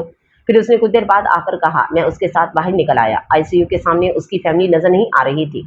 मैं दरवाजा खोलकर जैसे ही अंदर गया, अपने कदमों पर जैसे जम सा गया था। वो बिया, मेरे लहजे ने जैसे इससे जाग जाने की इल्तजा की थी। मैं टूटे कदमों से उस तक गया था। सारी दुनिया से रूठ कर वो मेरी खातिर वो सो रही थी, वो मुझसे खफा हो गई थी। आज भी वो उतनी ही खूबसूरत लग रही थी कि सारी दुनिया की खूबसूरती उसके कदमों में झुकती महसूस हो रही थी। बिया देखो मैं वापस आ गया, तुम्हारा आफी देखो तुम्हारे पास आ गया है। मैं उसका हाथ थामे इल्तिजा कर रहा था। बिया उठो बिया। मैं धीरे धीरे जैसे होशो हवास से बेगाना हो रहा था। तुम्हें उठना ही होगा, तुम्हें कुछ नहीं होगा, मैं तुम्हें कुछ नहीं होने दूंगा। मैं उसे झंझोड़ रहा था। हौसला रखो आफीन, सुहेल बोझल आवाज में बोला था। कैसे हौसला रखूं, इससे मिलना एक ना एक दिन, इसी का तो हौसला था। अब ये मुझे छोड़कर जाना चाहती है, मैं टूटे लहजे में कह रहा था। लेकिन मैं उसे जाने नहीं दूंगा, मैंने जुनूनी अंदाज में कहा था।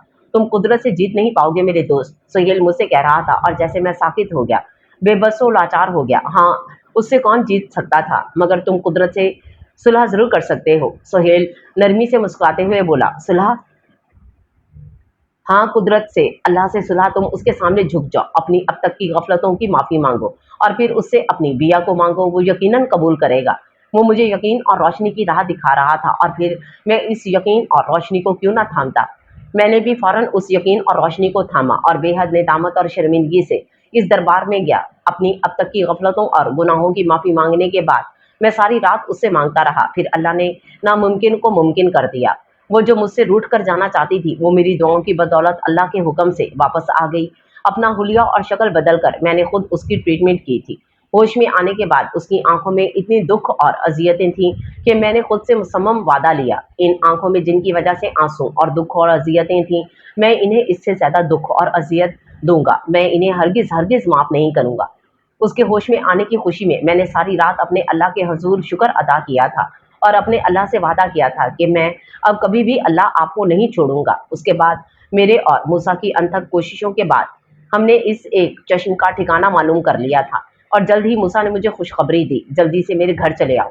मैं फौरन उसके घर भाग खड़ा हुआ। आज कुछ नहीं किया तो फिर कभी कुछ नहीं होना था। और फिर उसके घर में इस एक चश्म को बंधे देख मैं हैरान रह गया। उसका हाल बहुत खराब था। ऐसा लग रहा था जैसे उसे काफी टॉर्चर किया गया था। मुबारक हो, हजीर मासान के खिलाफ काफी मवाद मिला है जो उसे फांसी तक पहुंचाने के लिए काफी है। वो जगमगाते चेहरे से कह रहा था। क्या वाकई? मैं हैरान था। हाँ मेरे दोस्त, अब तुम जाओ आराम से अपनी फैमिली के साथ अपने घर शिफ्ट हो जाओ और भाभी को भी अपनी जिंदगी में दाखिल करो ताकि कोई और तुम दोनों को जुदा ना कर सके और मैं इधर तुम्हारे दुश्मनों को कैफिर किरदार तक पहुंचाता हूँ। वो बेहद खलूस से कह रहा था और मैं फौरन सजदे में गिर गया। ये मेरे रब का मुझ पर बेइंतहा करम एहसान था। मुझ पर उसका शुक्र अदा करते वक्त पर मैं रो पड़ा। जब जब मुझ गुनहगार ने उससे मांगा उसने अता किया, ना उम्मीद नहीं किया। और ये कहने की जरूरत नहीं है कि फौरन मैंने अपनी बिया को अपना बना लिया था, इस खौफ से कि दुनिया उसे मुझसे जुदा ना कर दे। मगर वो मुझसे नाराज हो गई है, मुझे बेवफा और धोखेबाज समझ रही है। अब आप ही बताइए कि क्या मैं बेवफा हूँ? आफी, वो तो ना जाने उसकी दास्तान सुनते सुनते कब से रो रही थी। उसके पूछने पर शिद्दत से रोते हुए उसको पुकारी। बस इतना याद है, तुझको पढ़ा था बचपन में, वही सबक है, वही नसाब है और मैं हूँ। वो बिया के कान के पास धीरे से बेहद नरमी और मोहब्बत से गुनगुना रहा था। वो बेसाख्ता रोते हुए उससे लगी। तो तुम मेरे ही आफी हो ना? वो हिचकियों के दरमियान उससे यकीन चाह रही थी। हाँ, मैं तुम्हारा ही आफी हूँ बिया। वो उसे यकीन थमा रहा था, उसके वजूद को महसूस करके उसकी सलामती का यकीन कर रहा था। किस्मत ने कैसे कैसे वक्त से गुजार कर उसे अपनी मोहब्बत तक पहुंचाया था। लहू रोने से डरता हूँ, जुदा होने से डरता हूँ, मेरी आंखें बताती हैं। तुम्हें खोने से डरता हूँ, मेरी उंगली पकड़ लेना। मुझे तन्हा नहीं करना, ये दुनिया एक मेला, तुम्हें खोने से डरता हूँ। ये जब से ख्वाब देखा है मुझे तुम छोड़ जाओगी, मैं अब डरता हूँ ख्वाबों से, मैं अब सोने से डरता हूँ। वो अपनी खूबसूरत आवाज में खौफ समाए उसका हाथ थामे गुनगुना रहा था। तुम मुझे तन्हा छोड़कर तो नहीं चली जाओगी? वो अपने खौफ को बयान किए जो इतने दिनों से उसके अंदर था। नहीं, मैं तुम्हें क्यों तन्हा छोड़ूंगी? वो हंसती हुई उससे लगी थी। तभी एक तेज बिजली कड़कने की आवाज आई। आफी, वो जोर से कहकर उसे मजबूती से थामी थी और उसने मुस्कुराकर उसे अपने हिसार में लिया था। बचपन में भी जब वो सब मिलकर बारिश में नहाते थे तो वो बिजली की आवाज सुनकर इसी ही की तरफ लपकती थी। इब्तगा को भी शायद याद आया था जब ही उसने सर उठाकर आफरीन को देखा जो उसे देखकर मुस्कुरा रहा था। क्या तुम मेरा मजाक उड़ा रहे हो? उसे आफरीन से झगड़ने में हमेशा से मजा आता था और इस वक्त भी जान भूलकर उससे झगड़ा करना चाहती थी, इसलिए खफा होकर उससे दूर हटी। नहीं, मैं कभी तुम्हारा मजाक नहीं उड़ा सकता हूँ। बचपन में भी वो हमेशा उसके झगड़ने से कुतराता था, उसकी नाराजगी के खौफ से खौफजदा होकर वजाहत करता था। इस वक्त भी वो बेबसी से वजाहत कर रहा था, जिस पर इर्तका ने हंस दिया था। आफरीन मबहूस सा उसे देखे गया। दो नन्हे नन्हे गड़े आज पहले से भी ज्यादा पुरकशिश नजर आ रहे थे। तुम हंसते हुए पहले से ज्यादा खूबसूरत लगती हो, आफरीन उसे यकटक देखते हुए कह रहा था। वो शर्म से सुर्ख होते हुए पलटकर खिड़की पर आन खड़ी हुई थी, जहां से बारिश में भीगते हुए बच्चे साफ नजर आ रहे थे, जो पानी की बहती हुई लहरों में कागज की कश्ती बना बनाकर छोड़ रहे थे, जैसे बारिश के पानी में बहाकर मुस्कुराते थे। मुझे कागज की वो कश्ती जरा फिर से बना देना, उसने मुड़कर अपने पीछे खड़े आफीन से कहा था। और आफीन, उसने तो कभी भी इब्तिगा की बात टाली ही नहीं थी, जो अब टालता। कुछ देर बाद ही वो दोनों बहते पानी में झुककर अपनी अपनी कश्ती छोड़ रहे थे। जब ही आसमान ने फिर से बरसना शुरू कर दिया था। एक हाथ सर के ऊपर रखे दूसरे हाथ से आफीन के हाथ को पकड़कर वो वहां से भागना चाहती थी, बारिश से जैसे बचना चाहती थी कि आफीन उल्टा उसका हाथ पकड़कर रोक गया। बचपन के बाद अब तक यकीनन तुमने भी बारिश में भीगा नहीं होगा। चलो अपने मिलन को सेलिब्रेट करते हैं। अपने दूसरे हाथ की हथेली को आफरीन ने उसके सामने फैलाते हुए कहा। इब्तिगा ने मुस्कुराते हुए अपने हाथ उसकी हथेली पर रख दिए थे। जुदाई के बाद मिलन की खुशी में सेलिब्रेट करना तो बनता था, और इनकी खुशी में जैसे बारिश भी पूरे जोबन पर उनका साथ दे रही थी। बचपन की मोहब्बत की दास्तान अब खत्म हुई। दुआ है कि हर सच्ची मोहब्बत का अंजाम जुदाई ना हो।